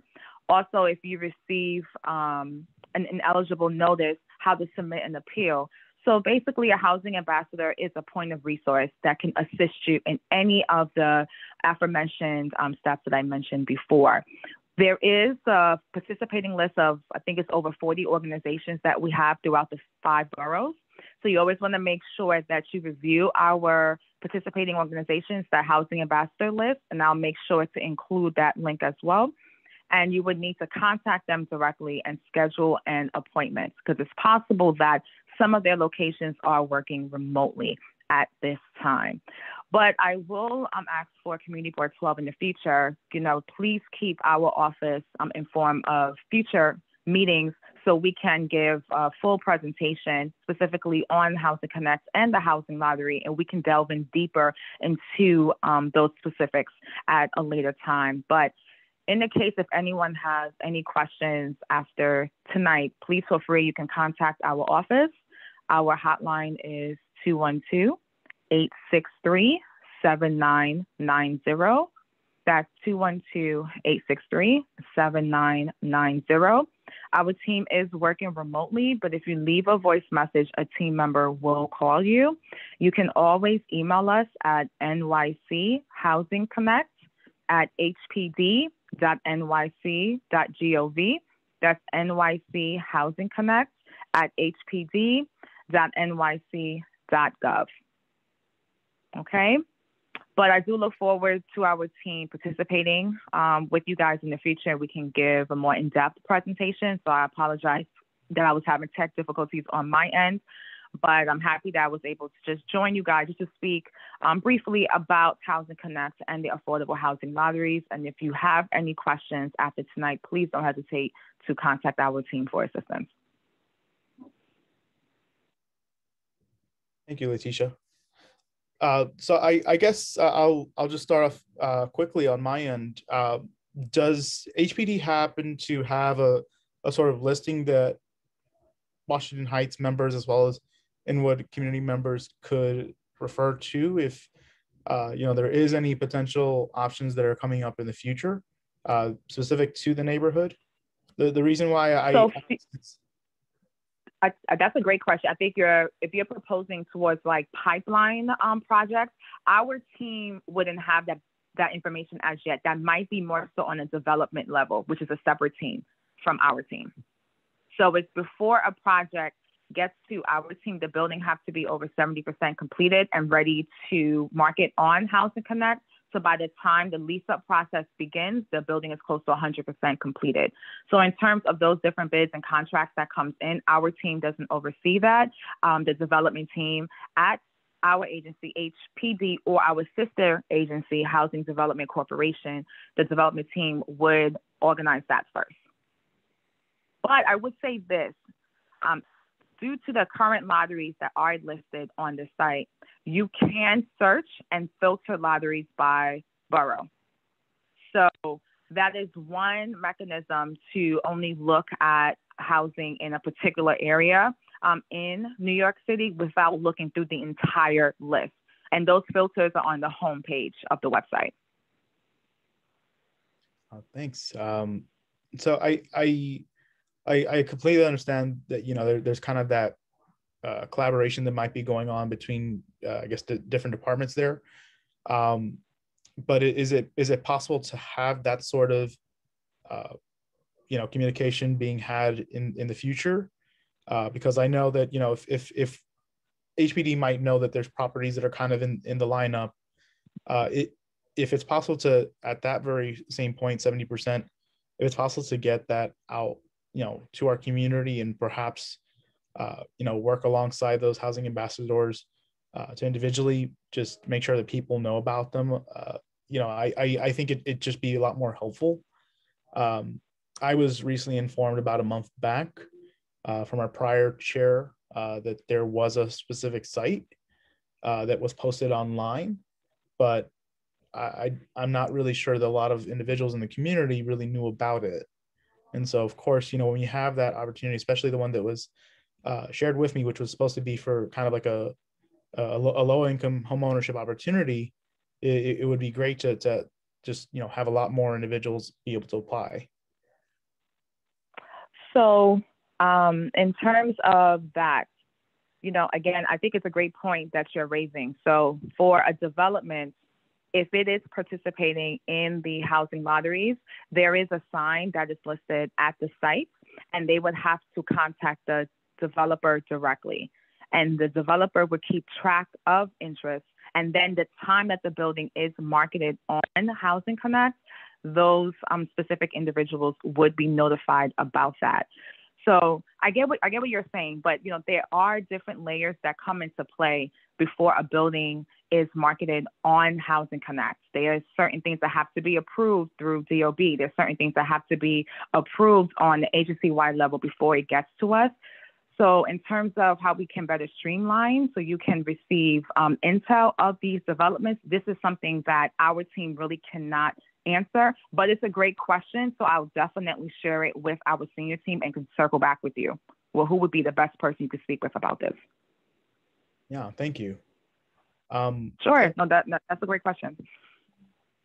And just to also ask, and this will be my last because I want to also make sure our fellow committee members are asking, with regards to the AMIs, can I ask how exactly the rates are being set within HPD? Because I think that, you know, sometimes there's kind of that concern that's been brought up where, you know, maybe the range might miss certain individuals. And so we're kind of just trying to figure that out, I think, on our end, how these ranges can meet us before a lot of proposed housing might be coming to Inwood in the near future. No, that's a great question. So the area median income, HPD and HDC, we do not come up with those numbers. That is presented to us from a federal level, so it comes from HUD. So every year, HUD would post the area median income levels for our state and our city within a given year. So that information comes from a federal level, not a city level. Sorry, I don't mean what the number will be for, you know, let's say 80% AMI. I mean, like when you're putting up. You're talking about the development. Well, it comes from the developer aspect. So it depends on the funding program that's participating with the development. Those key specifics are determined what area median income will be associated with a development at the funding stage. So let's say, for instance, if a development is partnering with 421A, right, for a tax like abatement of some sort, those levels are determined from 421A standpoint. They will have that intervening meeting with the developer and go over that information in more specific details. So by the time that a development comes to our team, the AMIs are already prefixed. They're already predetermined. So HPD isn't, maybe I might be misunderstanding, but is HPD involved at that funding level? So HPD, because I know it's a general statement you're making, but HPD is comprised of multiple departments, right? So in terms of, you know, again, if a developer wants to apply for funding, let's say for, you know, a tax abatement, right? for their building, if they go through inclusionary housing, right? What's written within inclusionary housing is that they have to have a percentage of units that gears towards the 80% or lower AMI level. These specs and also the composition of what units would be geared towards certain AMI levels is determined at a program and funding level. So this is the communication the developer and the marketing agent will have with the respective program that's involved in funding the building to contribute to these affordable units. Yeah. So in terms of like advocating for more affordable developments that is gearing towards a specific AMI level, these are great discussions to have with developers. Like, I'm not certain if you have any developers that partners with your community board or maybe keep you informed or inclined of different projects that would be erecting throughout the city, but these are conversations that you would have directly with them. Because in terms of a developer, their specs of what specific AMI they pick and choose due to the metrics of the development, I wouldn't be able to answer that, or any member from our team, because those conversations are had way before a building is marketed on Housing Connect. Yeah, I guess what I mean to ask is if it's possible that HPD, before they're expecting to have these units being posted and before that funding period might be established with the developer, if perhaps HPD can really set up meetings with the developers and the community members so that we can talk about, what funding levels we really feel we need. Because I'm not saying for every project that will come up in the future, but, I think that just given now our understanding of what's going to be the ELIZA right that will be coming up, a lot of folks are not necessarily certain that they are going to meet many of the community's needs. And so that's why I think that we're trying to find out if we can have some sort of discussion prior, because once you've already established, of course, those levels of funding and how you're going to essentially allocate the tax credits and so forth, it's fairly late. And I think that's it is. Yeah, and I think this again would be a great conversation piece, like to have more so on the development level in the early stages. So that would be a separate team, but I'll find out. Okay, thank you so much. Aisha, you had additional questions?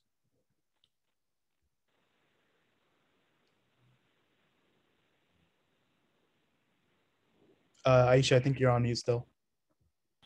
I put the video on and not the audio.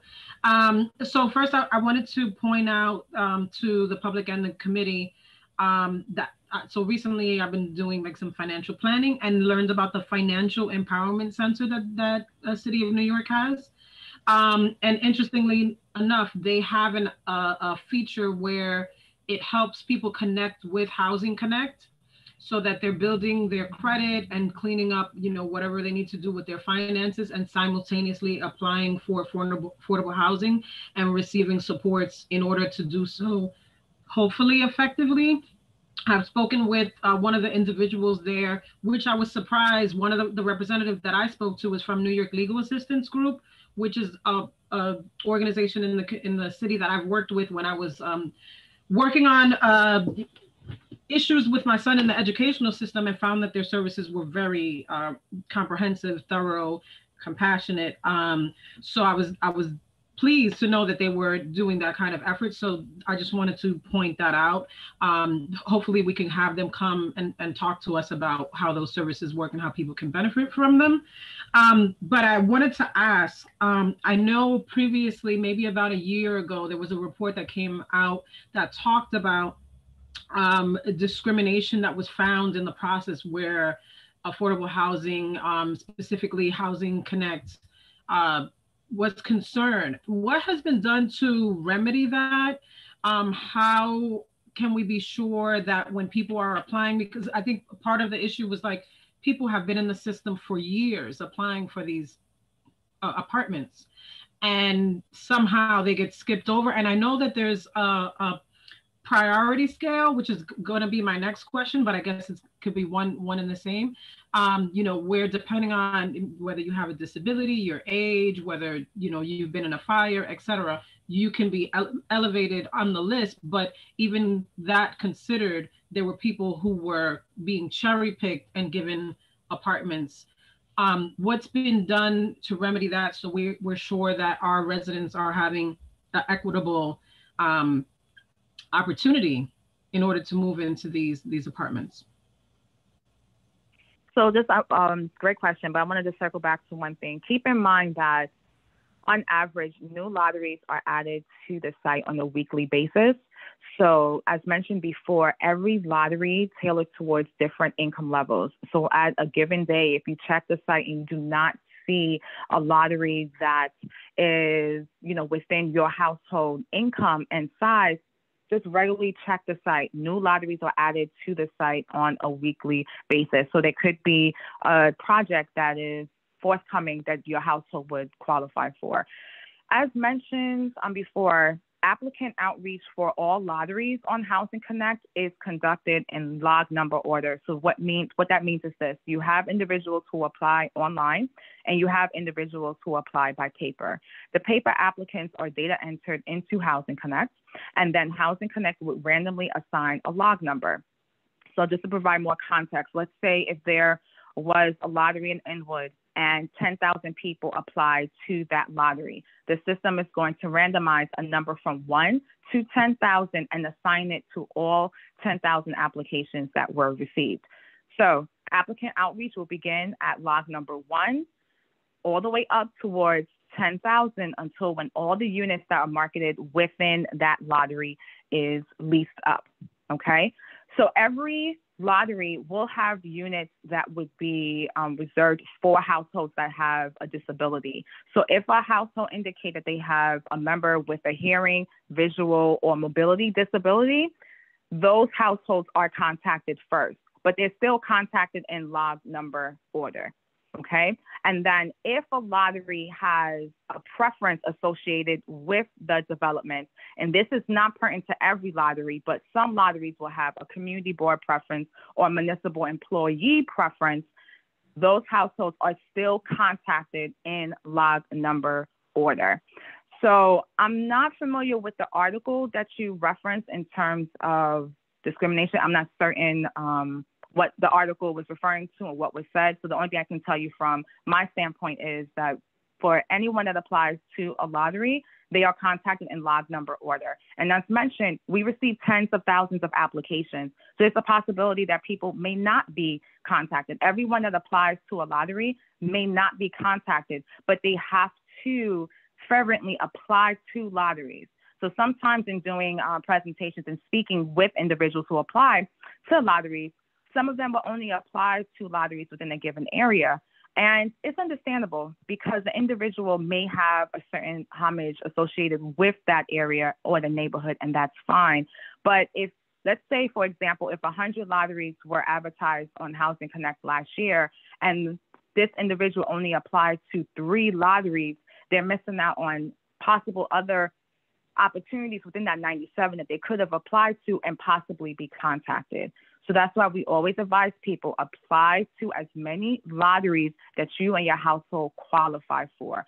But if you have a particular preference and you only want to live in a particular area or a particular neighborhood, then you are doing a disservice because not every lottery on Housing Connect would be within that given neighborhood or borough, if that makes sense. So it's always best to diversify your options and apply to as many lotteries as possible. But there's a guarantee that some lotteries you may not be contacted for, and some lotteries you will be contacted for. And what is most exciting with this new website is that when households apply to their lotteries, they would know instantly, specifically, what is going on with their application, which was a service that wasn't offered with a former website. So when you apply to a lottery, and if you're applying to a lottery that your household does not qualify for, you would be informed of the result of your application, because we really want people to apply to lotteries that they qualify for to increase their chances of being contacted. Also, if you do apply to a lottery and you are eligible, there's an application dashboard where users can see in real time what is happening with their application. And, if our team is invited again to another meeting, we will be able to give you a full presentation so you can see specifically what that means. so a user can see in real time at what stage where their application lies. This new portal is a communication portal that users can have directly with the agency and also with the marketing agent that was hired to lease up the units in a development. And if an applicant feels they were discriminated against, they should absolutely contact our office and inform us so we can look into it. Okay. And is there a way that we could get reporting about how these applications are developing, and even specific to our district, the types of applications that you receive, people who are receiving housing, where they're receiving housing? Do you have data that's available that goes that deep? And the reason why I'm asking is because, I do a lot of advocacy for people on the ground, and I've seen an influx of people who are renting rooms, and for multiple reasons, they are displaced. I've seen people who the primary tenant had COVID and died, and now they don't have succession rights to that apartment, and so they're being displaced. But also just because of COVID, the fact that you're in proximity, these people are not part of the nuclear family, and so people want them to leave the apartment, or maybe they're not social distancing or wearing their masks appropriately, things like that. So it's creating difficulties for people to remain housed. So is there an influx in the affordable housing applications that you're receiving? And I should have maybe asked the same question previously about the shelter. But we know what's going on with the shelter system pretty much. But yeah, I'm just curious what kind of data is available so that we can be on the pulse of what's happening.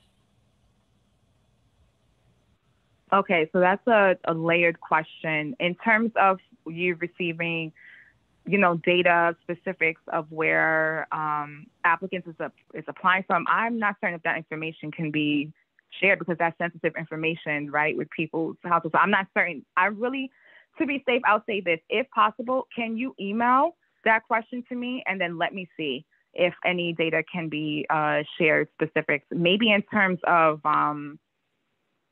because I don't know. I'm not certain what would be the best way to answer your question, because I don't know if you're talking about all lotteries across the spectrum, if you're talking about lotteries in a specific area, because again, as mentioned, before, applications are received and not everyone who applies is contacted. So we just probably going to have to dissect and break down that question more in depth just to see what information we can provide for you. Okay. And will you? How do I get in touch with you? You can email one of the organizers, and they can forward it. They can forward it to me, and then I'll definitely. And please, also provide your information, your contact information as well. And then let's see what information I can provide, and get for you. Okay. Thank you. Sure. Yeah. And I was just going to say, I just emailed you contact info. Okay. Does anyone else have additional questions from the committee? I don't believe I see Angel. We might have hopped off for a moment, but.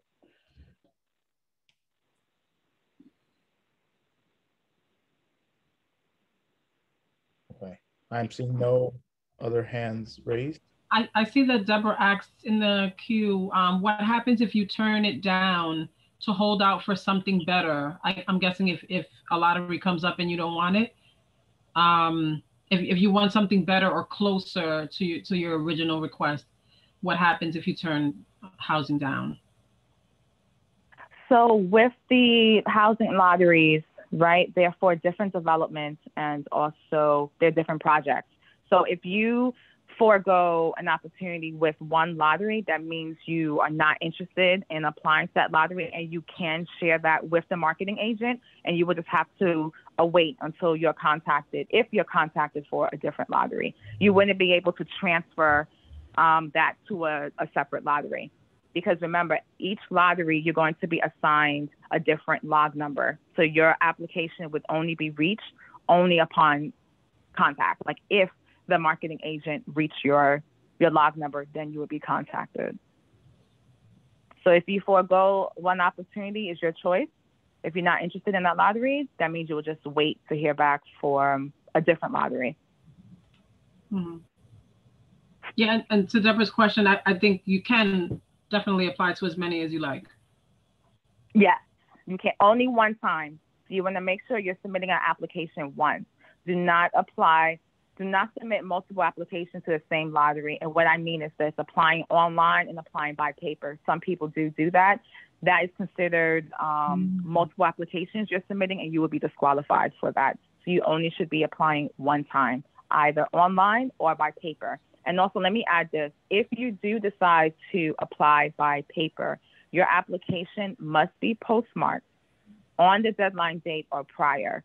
So if possible, it is always best for you to apply online, because at least you will have direct access to know specifically what's going on with your application, versus a paper applicant. They would need to contact the marketing agent that's affiliated with the development, that's in charge of leasing up the affordable units, or you will have to contact our team or the HDC team, whichever agency is overseeing that lease up process for the lottery. So it's best if you can apply online. If you can't, it's understandable. But if you request a paper application, you would need to submit it on or before the deadline date. Any applications received after the deadline date is considered late. So I actually just had a question with respect to exactly what Aisha was just mentioning. If you are chosen for an apartment, and let's say, like, you know, you're supposed to fit into one of the, let's say 20 units that might be like a 1 bedroom for, let's say, 2 people. If there's multiple units throughout that building, but you know, for whatever reason the landlord wants to use one specific unit, are you able to, during that visit, request to see other other apartments that might fit that very same qualification that you fit under? So let's say it's another 1 bedroom in the building. So that's a great question. So keep in mind that by the time you're contacted, let's say if you're log number 1, right?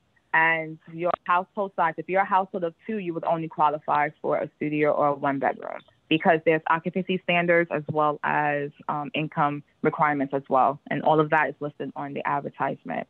But if you is granted an opportunity to have a site visit and for you to see a unit, and if you ask the marketing agents, are there additional 1 bedrooms that's in the development for affordable, not the market rate units, because the market rate units, that's a separate process. That has nothing to do with the housing lotteries.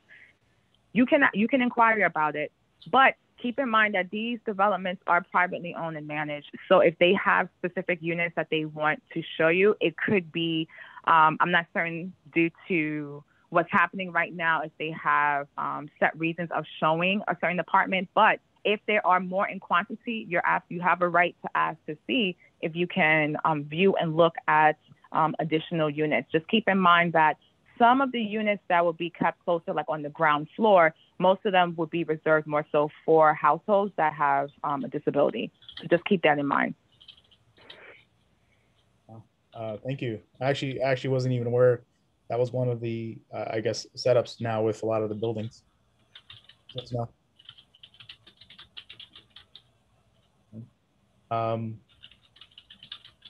But yes, and also to add on to your question, if your household also qualifies for more than 1 unit type, so let's say if you qualify for a 2-bedroom and a 3-bedroom, right? Let's say if you're a household of 3, you can qualify for a 1 bedroom and a 2-bedroom. If you qualify for 2 units, you have a right to select and choose which unit you prefer, which unit type you prefer, if you meet the qualifications for both. And if anything else, differently happens within that situation, please make sure you alert our team. But keep in mind, like, let's say if you are the last log number that was contacted to fill up the last unit, of course, due to availability, there's only 1 unit left. So there wouldn't be another unit for you to choose or select from. But if there are options, you're entitled to inquire and ask about it. Okay, yeah, thank you. That's actually really great to know. Aisha, did you have any additional questions or? No, I think I'm good for now. Thank you. Well, thank you so much again, Letitia, for joining us. I guess I will try and follow up with, I believe her last name was Valdez from Clough. Sure. Yes. If she's, you can follow up with her specifically, and also, you can speak with our housing ambassador liaison to Jenna. I know she wasn't able to attend tonight, but at least this is a line of communication that we can have, and I can connect you with her too. So if you email me, I can connect you too. Great. Thank you so very much again. And I hope you have a wonderful rest of your evening. Oh, no problem. Thank you guys for having me, and also have a wonderful evening and stay safe. Thank you. You too. Okay, so with these two items now out, we can switch over to new business. I actually just wanted to try and, I guess, engage folks now about really just, I guess, just trying to strategize how we'll want to try and do things the next month. Before you go on, can you tell us who now is on the committee and who isn't? Yeah, sorry. So it was only Richard. I didn't know that he apparently came off the committee. Quite frankly, I wasn't told anything at all. And so I reached out to him because he'd already missed 2 meetings. I've also reached out to Miriam. She's also missed 2 meetings. Now it's 3 for both of them. Well, Richard not anymore, but yeah, Richard just emailed me back and said that he's no longer on it. So I don't know what's happening there. Okay. So I think we're 7. Quorum is supposed to be 4. I texted Angel because I think he either hopped off or maybe lost signal. But yeah, clearly, without him, we can't necessarily really do anything more. That was kind of just one of the other issues because I don't know what's going on with members. Like I said, I didn't know what's going on with Richard, didn't know if Miriam's supposed to be on here as well. I'm going to try and follow up with her. But yeah. Do we have any updates from the borough president's office as far as appointments? I think I may have received something, but yeah, have people been appointed? And I honestly don't know anything about the appointments. Yeah, maybe just ask Ebenezer. But yeah, I don't know anything. Okay. Yeah, so I just wanted to try and figure out just how we want to try and do things for next month, because I think just next month trying to bring back the opportunity to just spend time and figure out exactly what we want on a resolution that could come out. Focusing on the Fort Washington, Armory is just going to be the thing I want to try and get done. Just right before we eventually are going to be breaking, because we only have now May and June. I think that what we try to discuss, and I'm also saying for the committee, although there's not really many folks on tonight, is just that I want to try and make sure that we have a concrete plan to get this this language out. There's certain things that was included on the proposed amendments that I wanted folks to also take time to review. I just wanted to mention that as well, because I do really want to just, again, get that done at our coming meeting. So, if there's any suggestions, please, again, just feel free to share it with us. But I want to just make sure that everyone knows we're going to be trying to get that for this coming meeting. So I want to reiterate, first of all, first of all, that going back to last general meeting, the resolution got tabled and it's come back here. So first of all, I know we had Leilani on and now she's not. So I'm assuming there was no intention for her to address or answer any of the questions that have been being put before the agency for years now. And not to mention that this matter has been in question for at least 7 years, but I think it goes back at least 10 years, which is really embarrassing, I feel, as a board. And it's none of our fault. The people that are sitting on this committee, we are not the members on this board that have been a part of that delay. So hopefully we can do the good work of making sure that it gets pushed forward. There's no other person that would like to see this come to a close than me. So it was not lightly that I insisted that it come back to committee, but I really feel that it's necessary that we do it right, finally. And so for one, I feel like the resolution is really long, but all of what is being said in there and other things that need to be said are important. I feel like I know that the intention was to attempt to remove GDS being mentioned in the reso, was a part of what was being put forward. I feel like it was like at the midnight hour. It was sent out 11 a.m. the day before with multiple inclusions. I honestly didn't have time to read it because I was juggling in my own life. And then when I finally looked at it, it's like, whoa, like what happened here? And so that's why I insisted that it come back to committee, because it does not give the public or the members a fair opportunity to review what the changes have been, weigh in on them, make additional suggestions, etc. And I feel like some of us were remiss in the previous meeting in making a suggestion and deliberating about where this resolution was going to go, how it was going to manifest going into the general meeting. So that being said, how can we, with good conscience, remove the primary entity which is attached to the primary person that has been waving the flag about this issue for a decade? And he's been waving the flag. The reason why I got in the fray of this is because he was being ignored before I was even appointed as a board member. I became a board member, and I remembered this man that was waving his hat at a meeting that I went to, and I had been in the building seeing how empty it was. It was literally like crickets in the building, which is not a good use in a community that like ours that needs this kind of resource.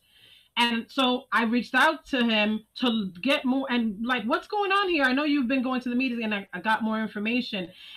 And that was the beginning of me looking into it to see that the claims that he had already been making were valid. And here we are so many years later. Some of us on this committee have looked at that information.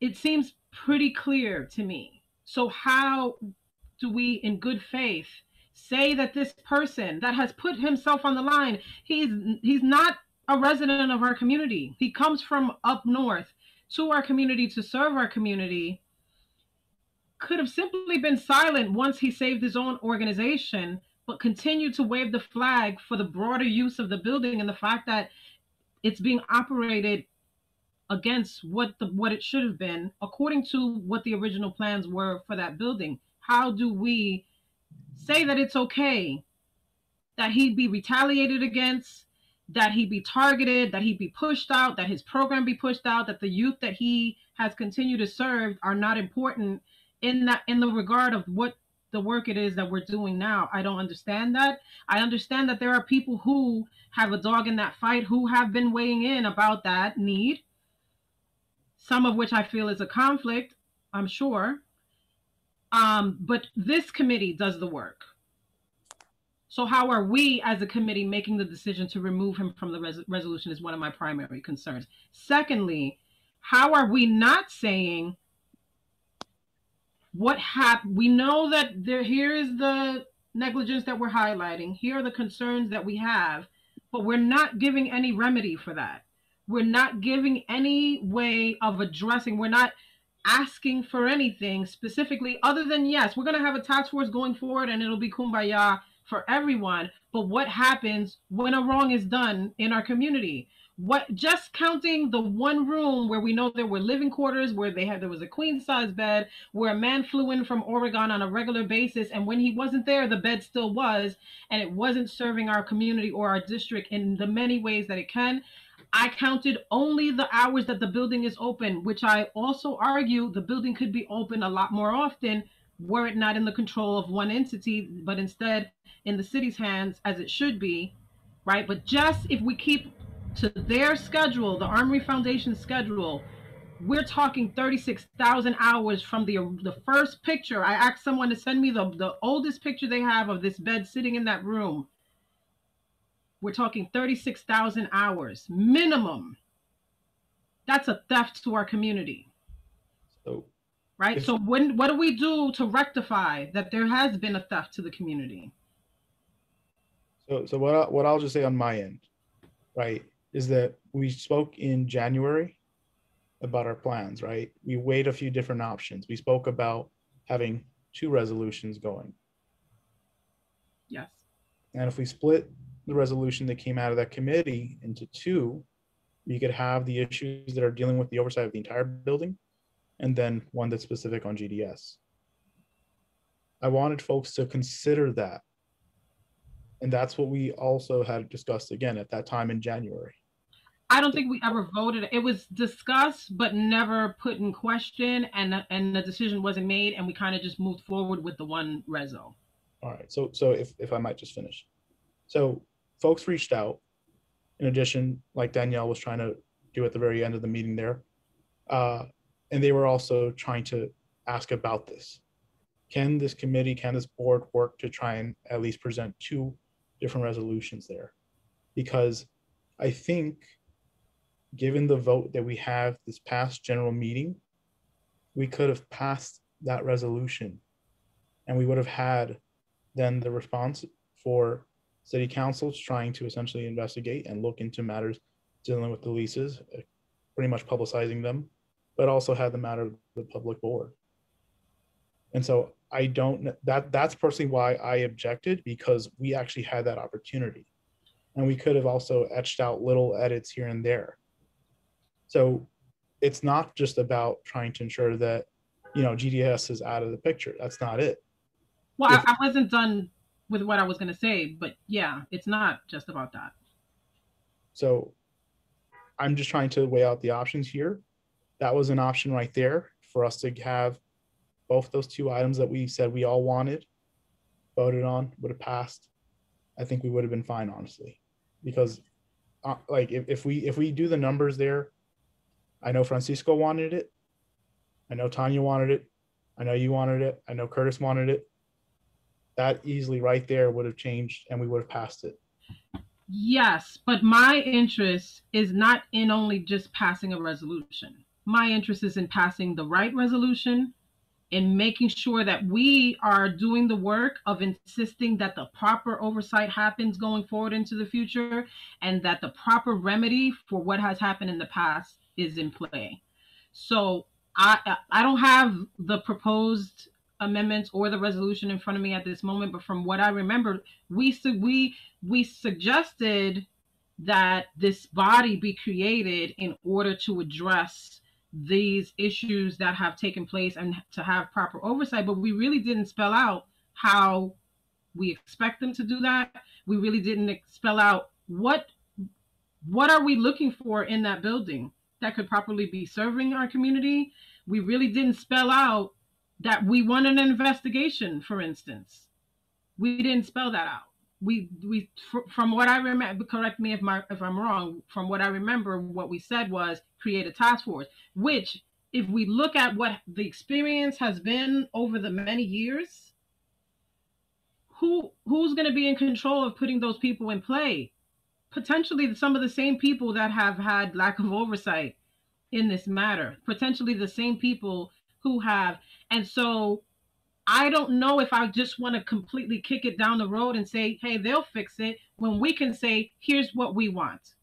We want this body to be created, but here's what we want them to do. You know what I mean? No, I see your point, but I also am trying to just, again, make it clear that we're a community board we don't control that.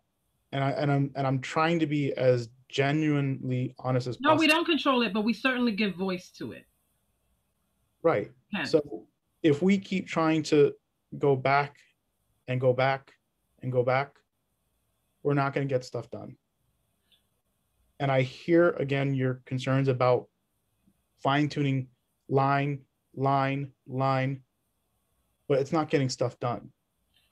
And that's my concern. I want to get stuff done here.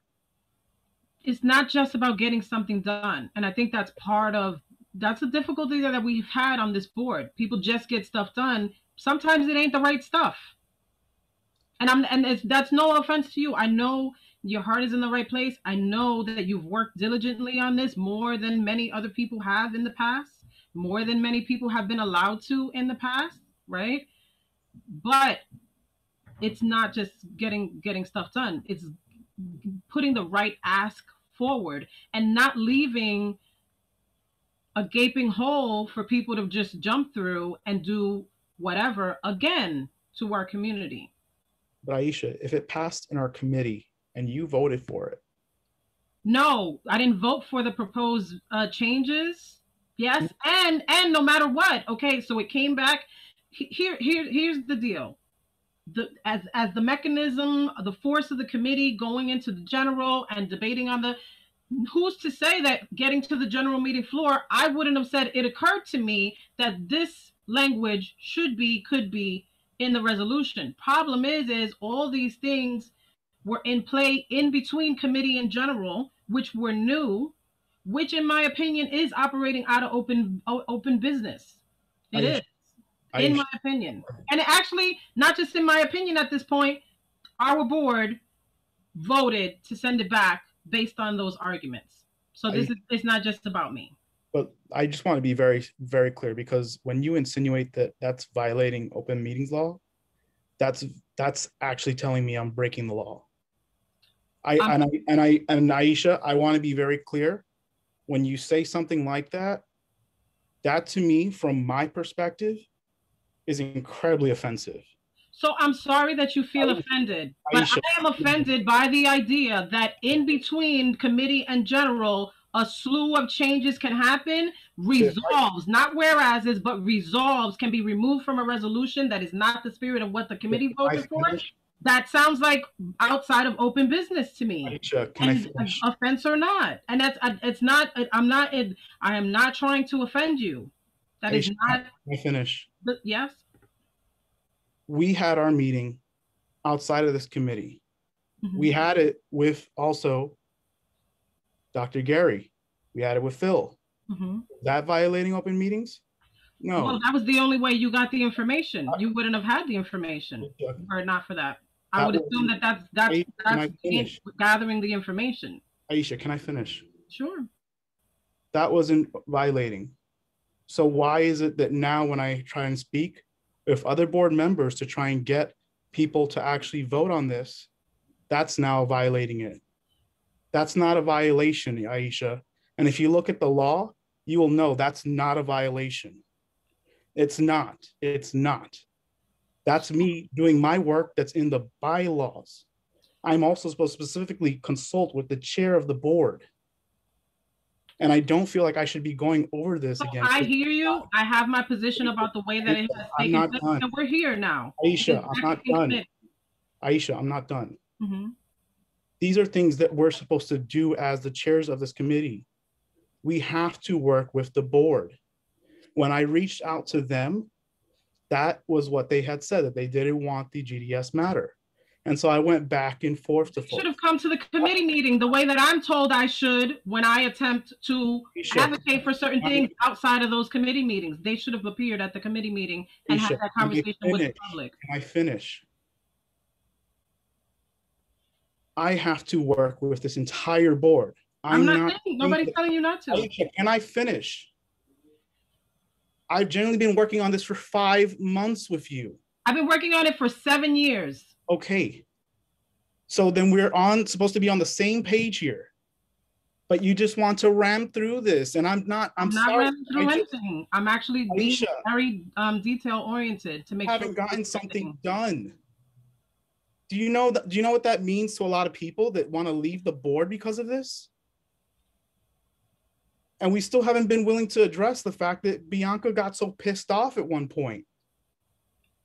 I'm generally listening to you. I've spent 5 minutes. Bianca got pissed off. Bianca unraveled in a meeting that I was engaging the electeds and their liaisons so that they would be informed, and disrespected the entire audience and the hallway.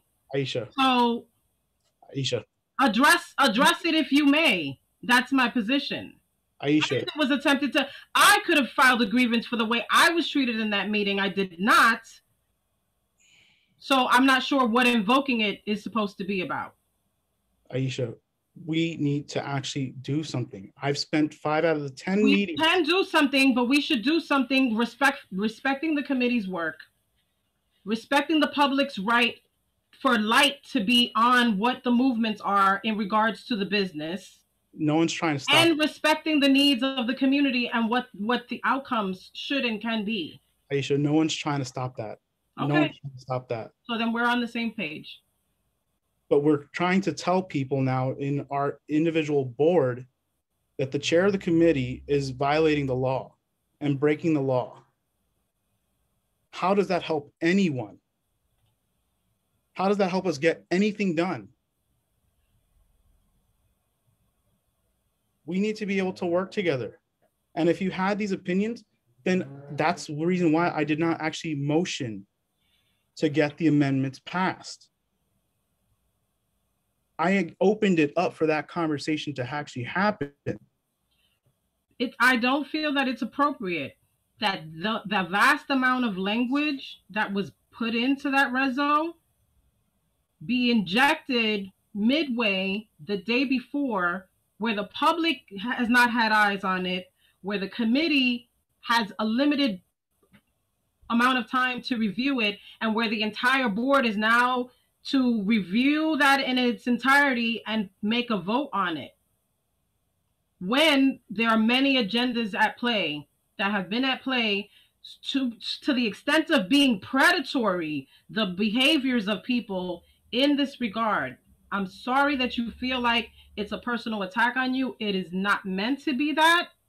What it is meant to do is to give the appropriate light to the discussion, all of the matters therein. And it is the reason why I didn't violate process to get it back here. I gave my argument, the board sided with me, and we are here. That is what happened. Okay, we have nothing, but let me just open this up now to Angel. Yeah, can you hear me? Yeah. Okay. I think that the current version of the resolution is extremely prescriptive. I think it goes beyond what the purviews of a community board can request and cannot request. We are not a legislative body. We do not create governing bodies or governing and oversight bodies. We don't do that. We can certainly ask, but we do not have to put into detail what that looks like. Additionally, a resolution is not meant to tell an entire novel of a back and forth that has gone on for 10 years. It loses its purpose, and then that needs to get done through an investigation, whether it's the city council or the Department of Investigations. We can call for an agency or the legislative body to go do that. It is not helpful. So let's do that. That is exactly my point. Can you let him? But it is not helpful to sit and write a novel of a back and forth for 10 years of he said, she said, because it's not going to go anywhere. It's not helpful. We can create a list of allegations that we know about. Allegation 1, the GDS case. Allegation 2, the fact that, but there's, why this resolution goes on for 4, 5, 6 pages is unnecessary. We do not have to go into those nitty-gritty details because that's what a proper investigation is for. And we call upon city agencies with investigators to go in and do and conduct such investigation. I think we need to pare down the language, and I think we need to be very specific in our ask. And our final ask is that an investigation be done and that we are looking to figure out a way of creating a different governance structure for the Armory Foundation. And that is it. Simplify it so that it's one page and we do not go into this novel telling experience that we currently have on the resolution.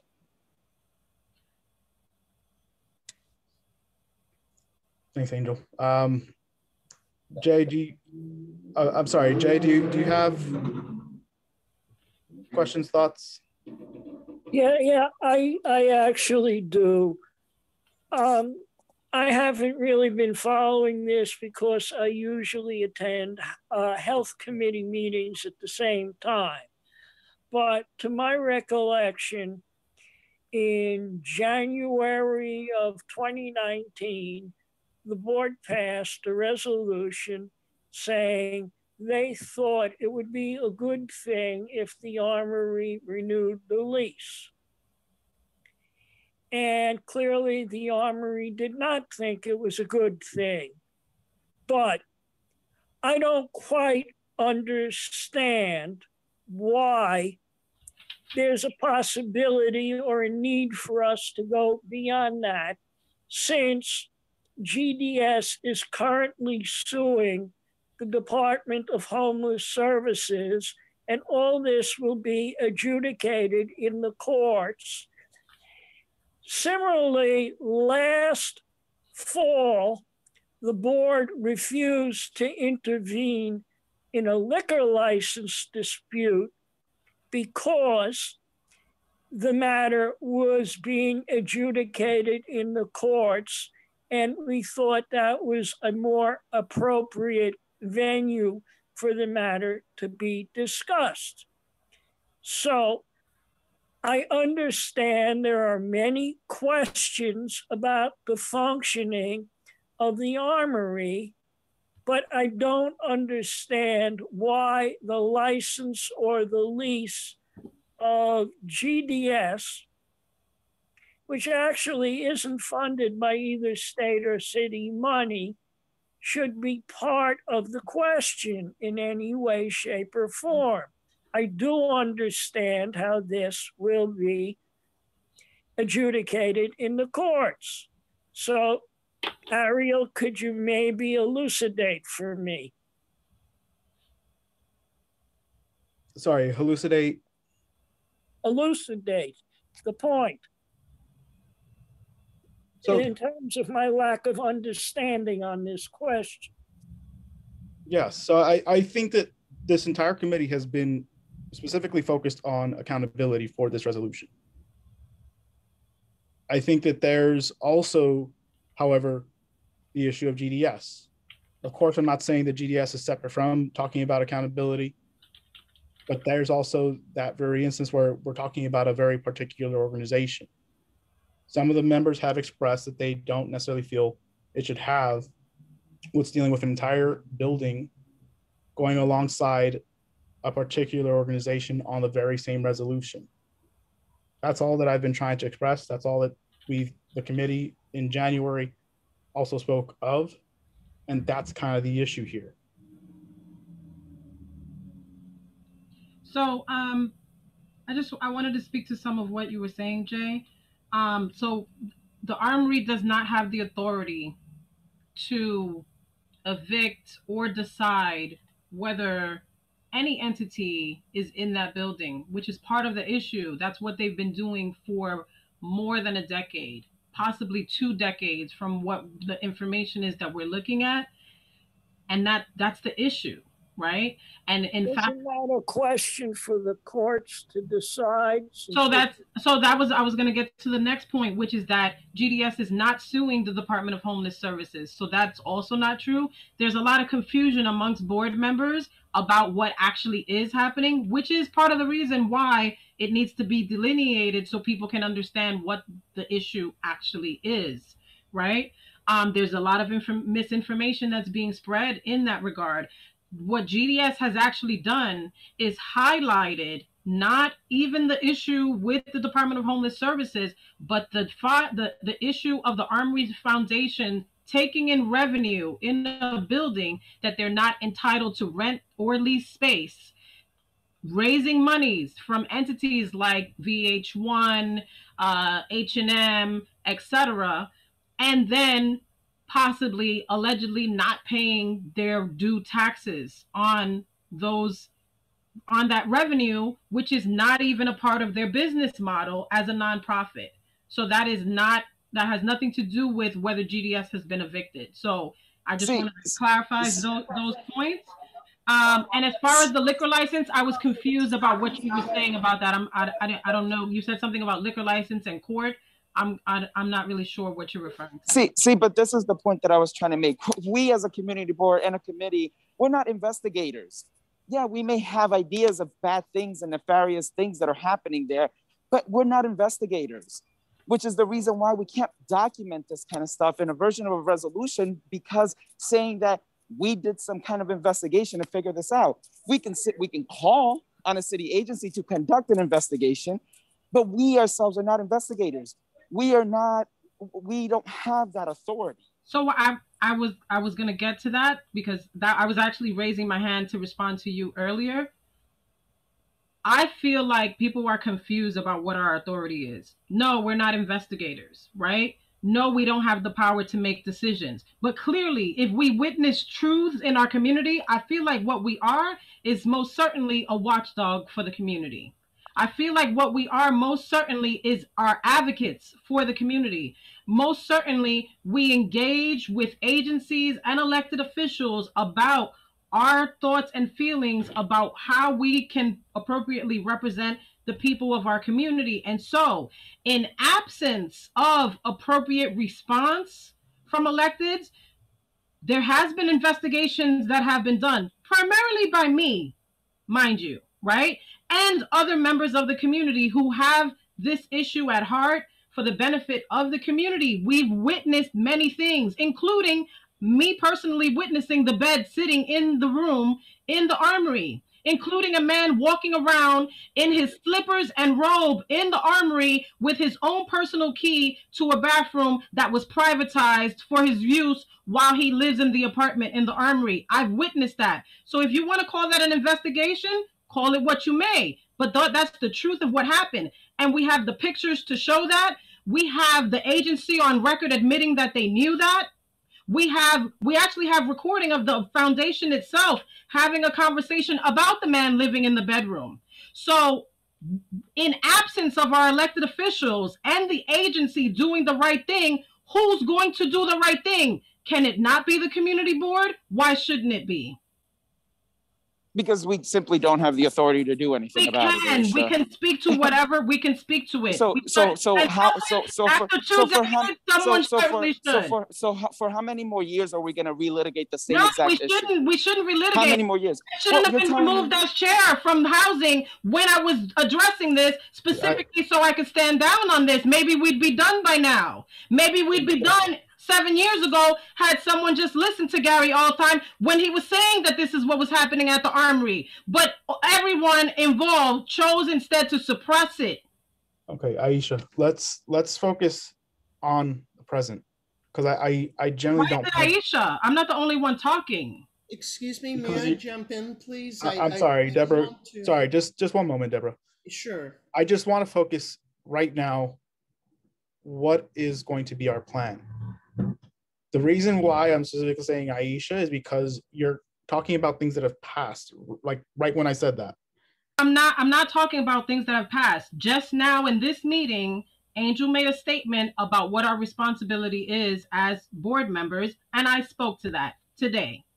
Okay, so not past tense. I want to focus on what is our goal, what is the purpose of this resolution. I generally don't want to have kind of the back and forth and, us for any of us to feel like we're against one another. I think that we just have to come to an agreement.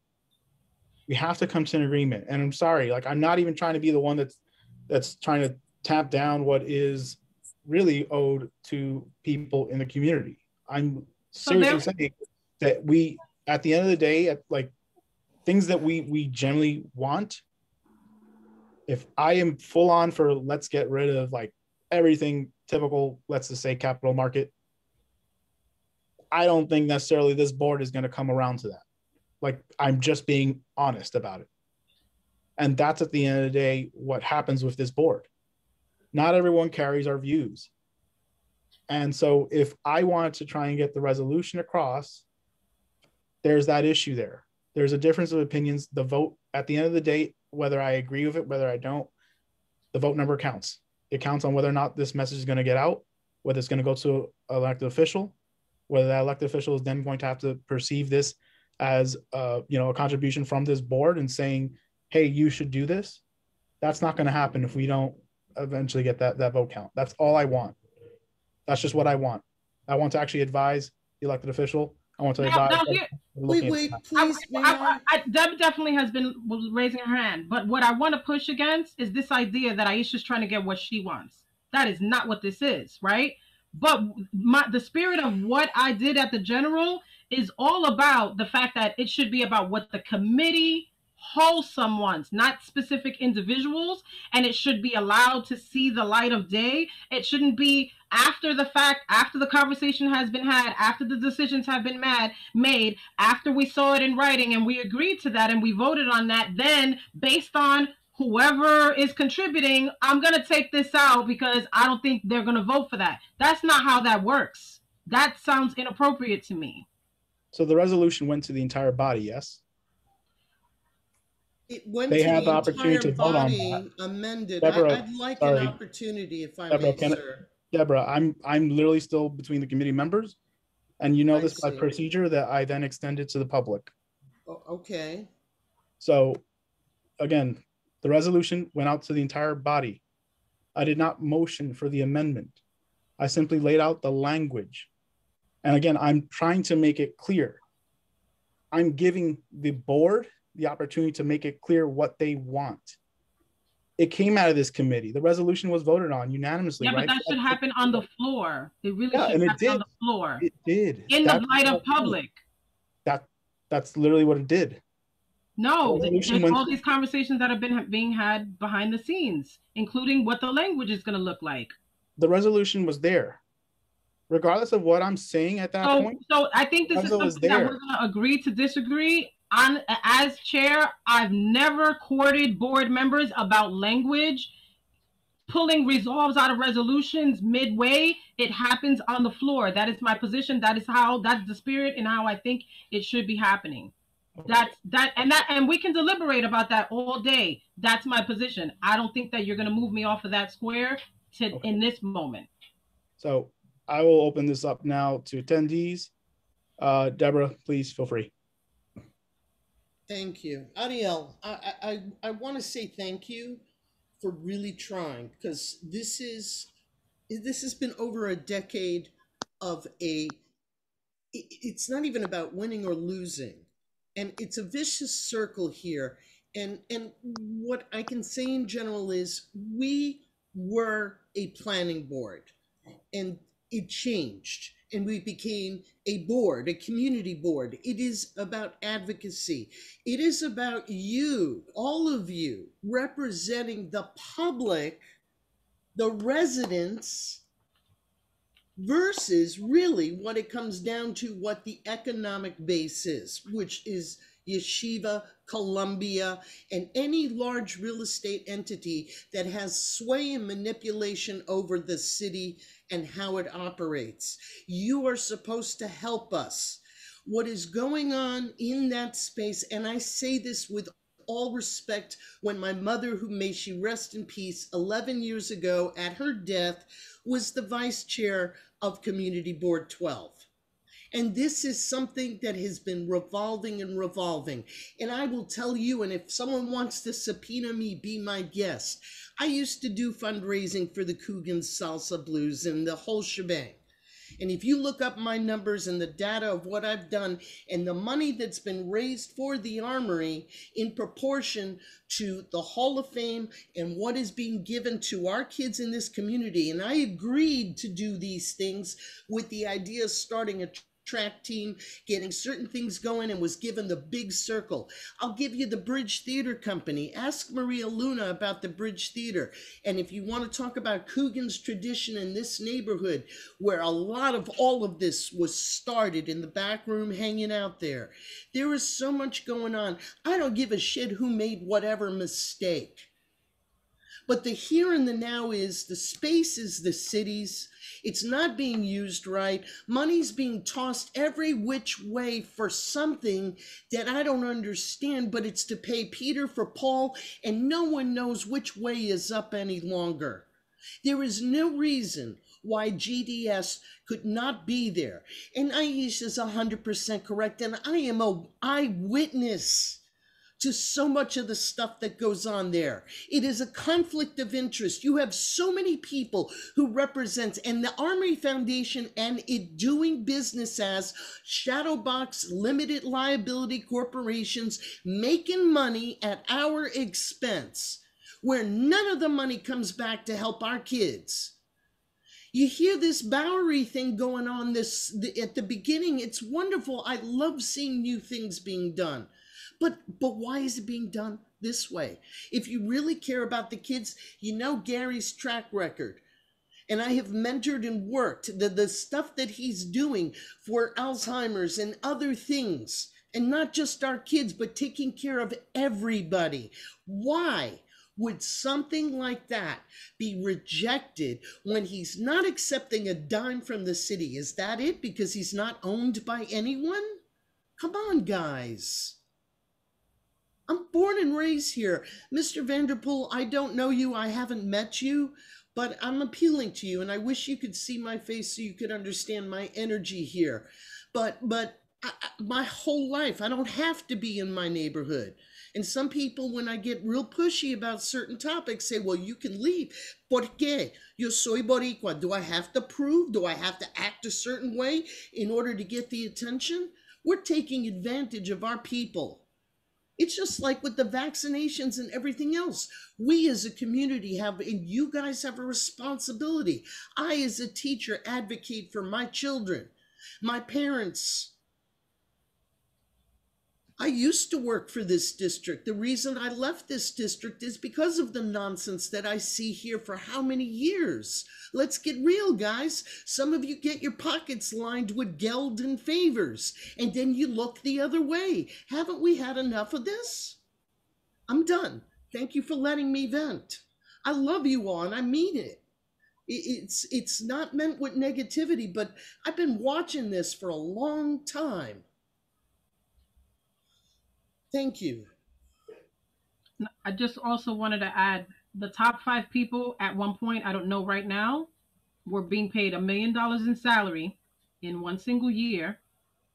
So those venue rentals that they were not supposed to be doing, we can see where we can follow the money quite easily in the 990s, right? Additionally, we have talked on this board about who has had access to PPPs. We got the Armory Foundation on the hook for receiving somewhere in the, someone in the chat probably knows the exact number, but without doing all the research, because I also found a EIDL fund that they received money from. Also, we're talking about to the tune of $2 million in PPP and EIDL money that they have received during this pandemic. What has been happening in that building during this pandemic, except for the vaccine, which we know just started? So this idea that we should not be exposing those things, that we shouldn't be speaking to what the truth of that matter is, how do we inform the investigative agency what they should be investigating if we don't tell them what they should be looking at? Obviously, no one's been looking at it. Someone's got to tell them. Why not in the form of the resolution? That being said, where are we at this point? My understanding is we don't have quorum. We're doing quite a bit of deliberation. So again, this is why we're not going to be getting anything done tonight on this. That's why I'm going to put it for the next meeting. But I just want to be clear. No one's saying don't address GDS. No one's saying that. Again, I presented the board with the opportunity of having that resolution focus on the entire building. there's no objection to having that second resolution that we spoke about in January being specific to GDS. Okay.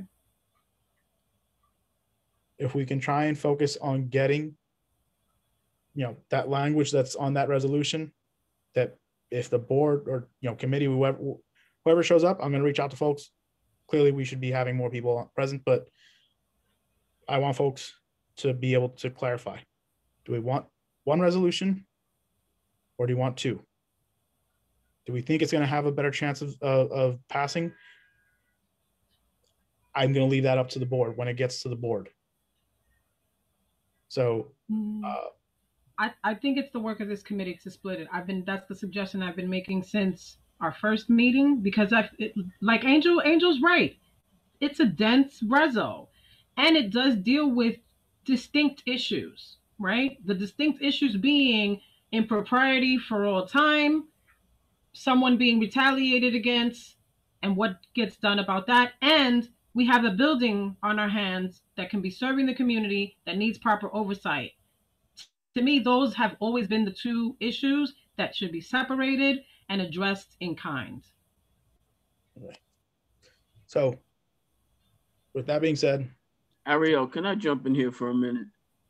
Yeah, because I've been invoked in the chat and I've been invoked from the floor. Now I've been sitting on this board, let's say 18 months, is that fair? And we've discussed this matter for a while. And I'm not licensed as an attorney. I do have a law degree. And I do feel, yes, that there's been a retaliatory eviction, one, and I believe that the Armory Foundation has exceeded their license and something needs to be done. And I say, yeah, let's do the two resolutions.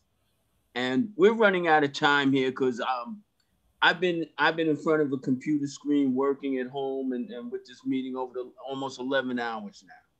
So I'm going to land my plane here, as they say in a lot of these other Zoom meetings I'm in.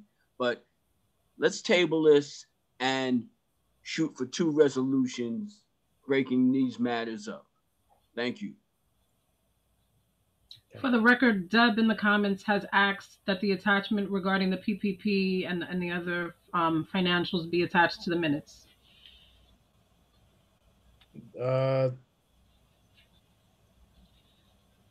Okay, if someone has that, save the chat and download it and then print it as a separate. There are a couple of different ways. If you wish, I'll be happy off to the side to explain how.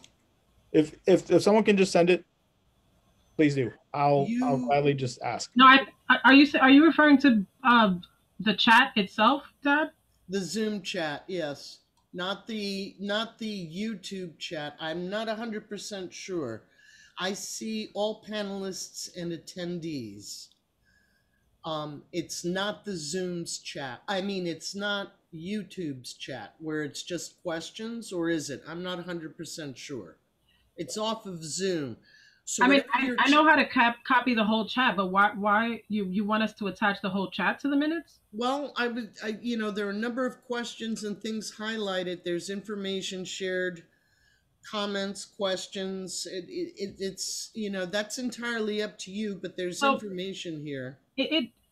I've made a note to myself in the last two meetings to have a discussion about and probably not here, maybe in talking to executive or whatever, but Zoom protocols. Mm-hmm. However, I did it. It's 6 pages long, so I don't know that we would attach that to our minutes. All right, fine. All right. I'll keep that one in mind and learn how to type less. Okay. So now let me just open it because Gladys has had her hand raised.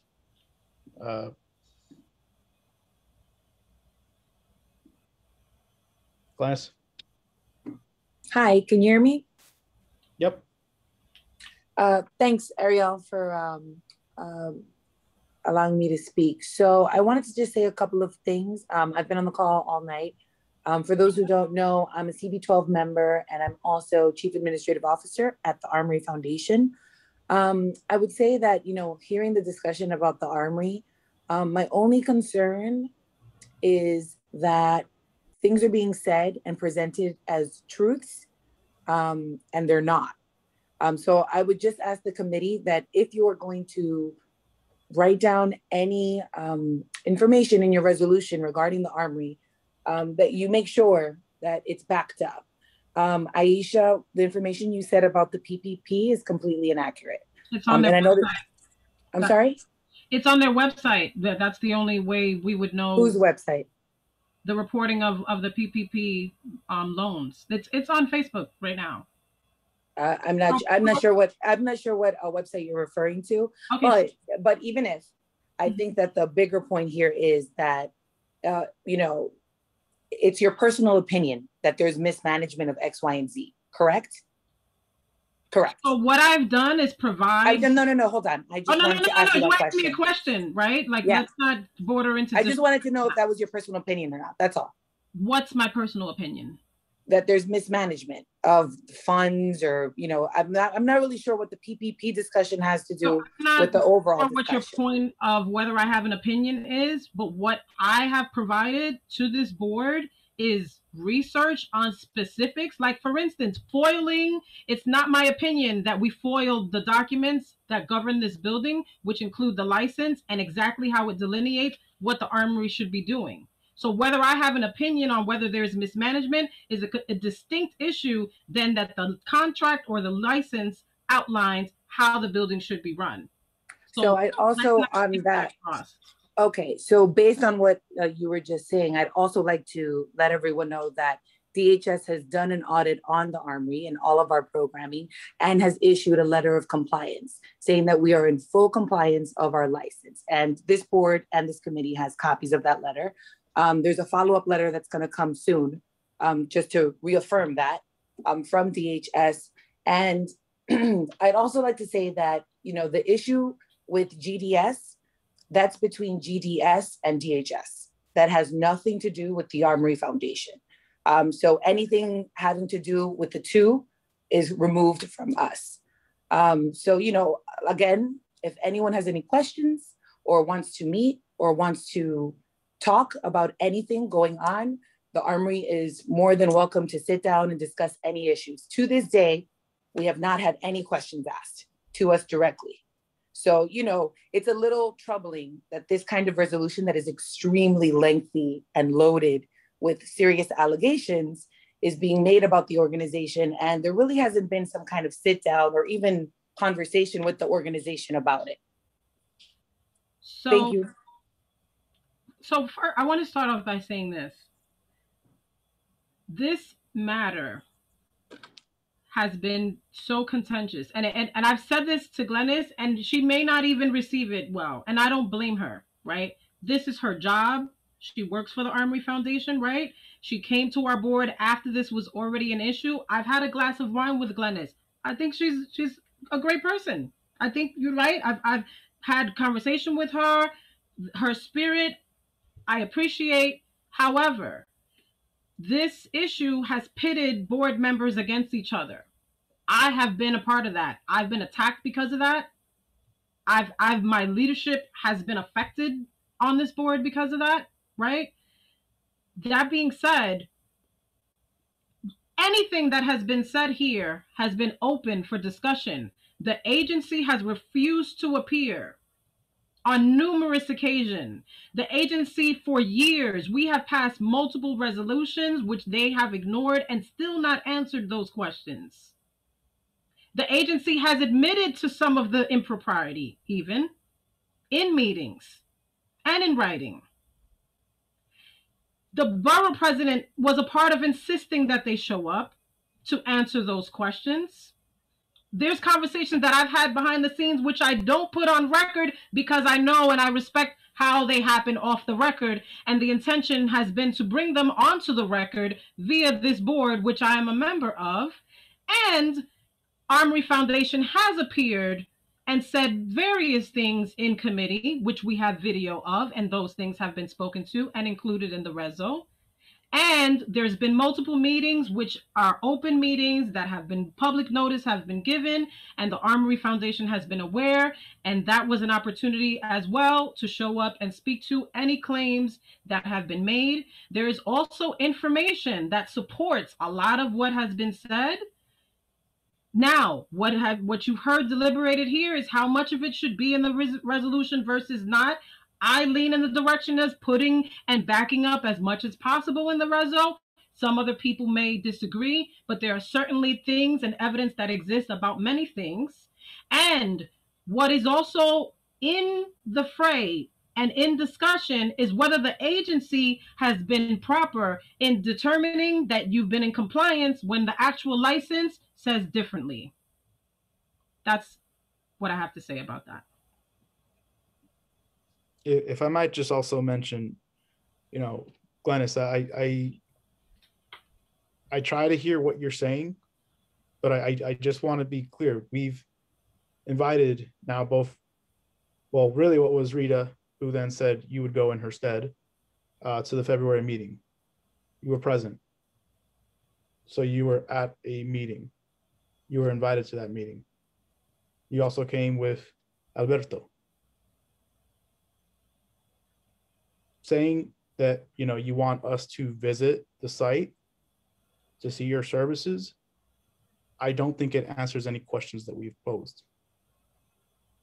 So again, I'm trying to be very clear. This is not about specifically just the services. This is about the space. I at least have been very clear. It's about the space to me. Seeing services is not going to help me. A propped tour is not going to help anyone. So again, it's not about trying to visit the site. We're asking genuine questions. We've asked for demographic information, right? 2 years ago. That wasn't provided. You said you would give it to us. That never happened. So if, quite frankly, you've already shown that you're not willing to actually work with us. I'm sorry, what was it that you asked for that wasn't provided? Demographic information. And that's still on the recording. I can go back. Oh yeah, you said you were going to send me a list of questions with everything that you wanted, and we never got the questions. That was actually asked when I was chair as well. When I was in 2019, you're saying that I said I was going to No, I mean at the last meeting in February. Remember, we were having a discussion about our programming and demographics, and then the discussion finished with me saying, send me all of your questions, no problem, tell me exactly what you need to know. No. And I have yet to receive an email.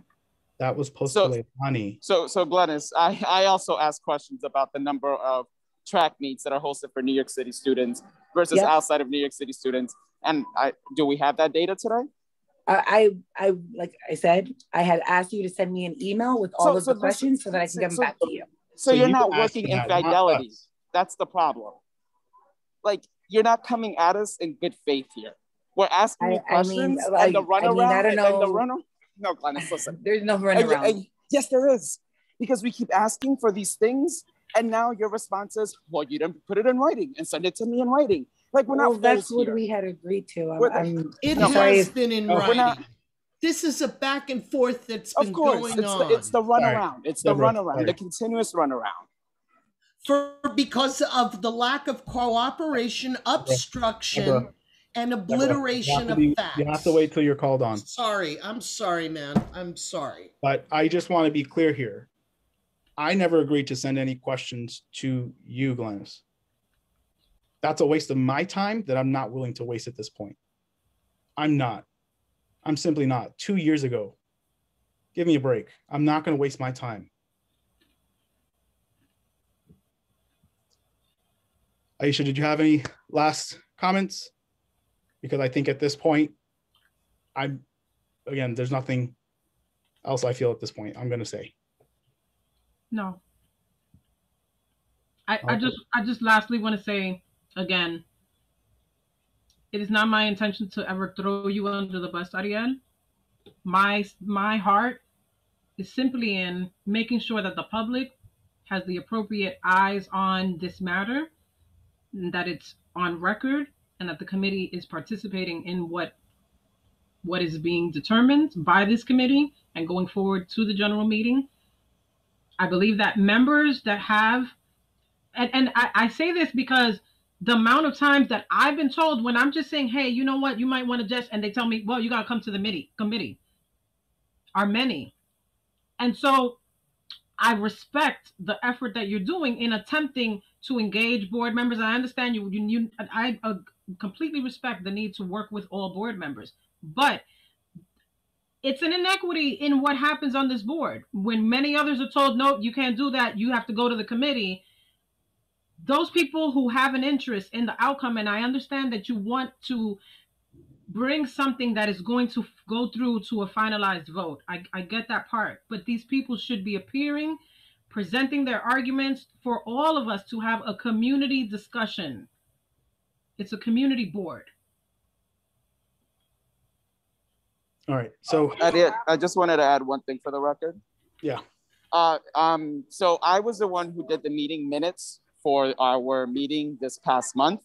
And Glennis, I explicitly wrote down that after I asked the questions about the track, the meets that are happening, your response was, and this was in the recording, we have this in the recording, and I wrote it down in the meeting minutes, that you would get that information to us by the end of the week. That was your promise to me and to this committee when you presented in March. That I want to put that for the record. We can go back to the meeting minutes and the recording from this past month's meeting. Okay, we can send the information. That's fine.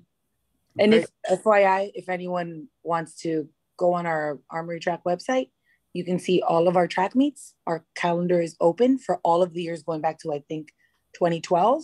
And it shows all of the schools that participate and all of the teams and all of that information. But I'm happy to send it to you in an email for the record.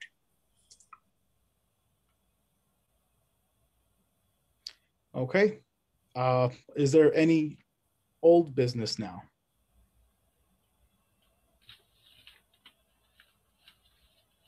I'm sorry, Deborah, did you raise your hand now or was that? No, I didn't put my hand down. I'm good. Okay. Thank you. Thank you all. Aisha, Angel, do you have any old business? I'm just seeing your hands. New, Be sure I'm fair. new business. Sorry about the hand. Okay.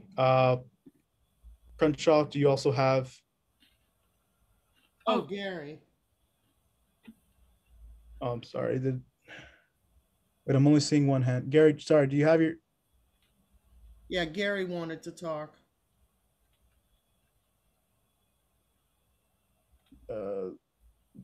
Gary, did you want to say something? Yeah. Yeah. Hi.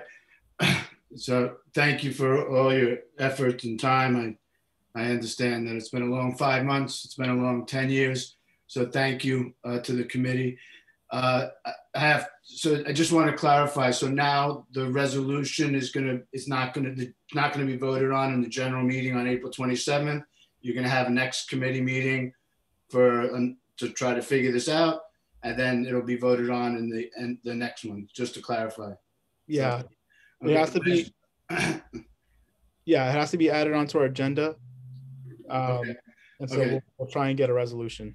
Okay, I was just confused because at the last general meeting, it said it was going back to the committee and I thought it meant today, but that's okay. So, so when there's two resolutions, Aisha, we talked about, one about the past and, what has happened, and then the governance going forward, because going forward, if you have the fox watching the hen house, if you have the same players in charge of the building, I just want to say for the record that I thought it was two resolutions, not one eliminating GDS. I thought it was one about sort of what has happened and then the plan going forward.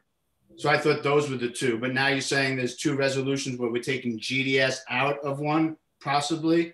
And then is that correct? That there's, I thought there was an idea of having a resolution about how the building should go forward in terms of the governance. Right. Sorry, I think we're kind of hitting two things. So yes, we were discussing two resolutions, like even in the current plan, right? To stick with GDS in the first resolution. But now it would essentially be that the first resolution turns into two, ultimately leading us to a total of three. Okay. Okay. Yeah. Okay.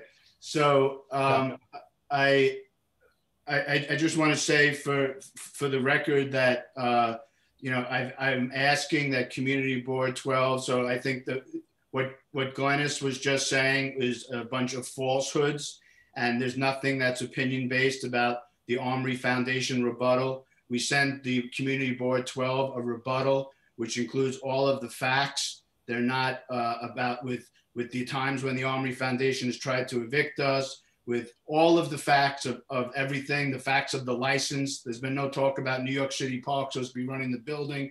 There are so many DHS giving approval for what the Omri Foundation is doing. I mean, there's going to be a new letter. So I just want to say for the record, I'm asking that Community Board 12 forward to all of the Community Board members the rebuttal that we put together, which is all full of facts, and Ms. Aquino could read those facts, and there's no, you know, all of the falsehoods will just are there. So just like they forwarded their falsehoods, we are forwarding a rebuttal to all of that, which are based on facts, licenses, legal documents, meetings with DHS, where the Omri Foundation increased our fee illegally and they had to pay us back. So to say that this is between DHS and GDS is incorrect, because the Omri Foundation is the one that tried to evict us, and that's how this whole thing started, when they overcharged us and I went into the license and they tried to kick out our therapy dog. And I realized, like everyone else, that the Omri Foundation does not own the building. So to take GDS out because we're the ones that discovered this and our mental health services were evicted while Columbia is still in the building, this is an Article 78 case. It's it's a case where the license is being violated by the city. The license says that it's supposed to be run by New York City Parks. I don't know how many more times we got to say this. And that's because it was presented at Community Board 12 in October, and then New York One story was told, and then GDS was evicted 2 days later. This is not like an investigation or a mystery. This is all factual. It's been written out. Rather than helping the youth with mental health services, Phil Zablocki and I and Aisha have been, and everyone involved have been coming to speak about the importance of mental health services. Forget about GDS. We're offering mental health services. And on January of 2019, the Community Board 12 voted on a resolution that said nothing should happen to GDS until the whole building is taken. You guys voted on that. It's in there. So to take out GDS, that's a review. It's in there. January of 2019, I sent you that resolution. So I understand that you want to pass the resolution through. Sometimes when you speak the truth, you're not going to get everyone to vote. But it really is just, I mean, we are left out of a letter. And this is another thing I'm requesting this. I am requesting that Ebenezer and Ellie Bueno write back to Jocelyn Carter. The letter that Glennis, you're talking about, Glennis, if you're listening, that letter that all of a sudden said that the Omri Foundation is running the building perfectly when they're not, left out growth and development services of being in the building since 2002. So, and the audit that you're talking about that was done is total legalese, and that audit doesn't even include DHS visiting GDS in that audit. So you really, just have to say for the record that this is not anything about opinions. It's all about facts. And we've been collecting facts for 10 years. And the public officials also, which no one is saying anything, even if they forced us out, the public officials promised to help to relocate us, even if we were forced out. And there were public officials that told me, once you get out, then we'll help you. Just get out. And there was people that saw the license, like Mark Levine and Gail Brewer and Aldrin Bonilla. They all had the license. And I said, let's try to do this nicely. But no, they said, once you get out, we'll help you. And how is no one talking about that these public officials promised that these mental health services are needed? We had a youth that died by suicide. That youth lived 2 blocks away, okay? And that youth was not able to come to GDS, and that is one person less, okay? So I'm not gonna stop fighting this. So I don't know where they think we're going away. In honor of that young man, and the fact that CB12 has allowed mental health services to be discontinued, and the fact that we were retaliated against, I'm not going anywhere. I'm not. This is not what I wanted to do. So Glennis Aquino is straight out. We all know that she's just full of it. She charges $1,850. She was put on Community Board 12 and made the community liaison once we started to pass this resolution. She tried to charge $1,850. It's in an email. None of this is like vague stuff. It's all written out and it's all documented. That's all I have to say. Thanks, Harry. Okay, so seeing no other hands, I am going to motion to close this meeting. Again, reminder. Yeah, sorry, I opened it already, switched to new business. Oh, okay. Sorry. I went from new business to old business. I reached out to an organization. Hold on, if I could pull it up in my email here. They do. Sorry, as I try to get back to it in my email. Here, building a new economy, a people's guide workshop. And the types of topics that they cover are like community land trust, gender justice, restorative justice. I actually found them through the same organization, the Financial Empowerment Center, who really basically said that they do great work.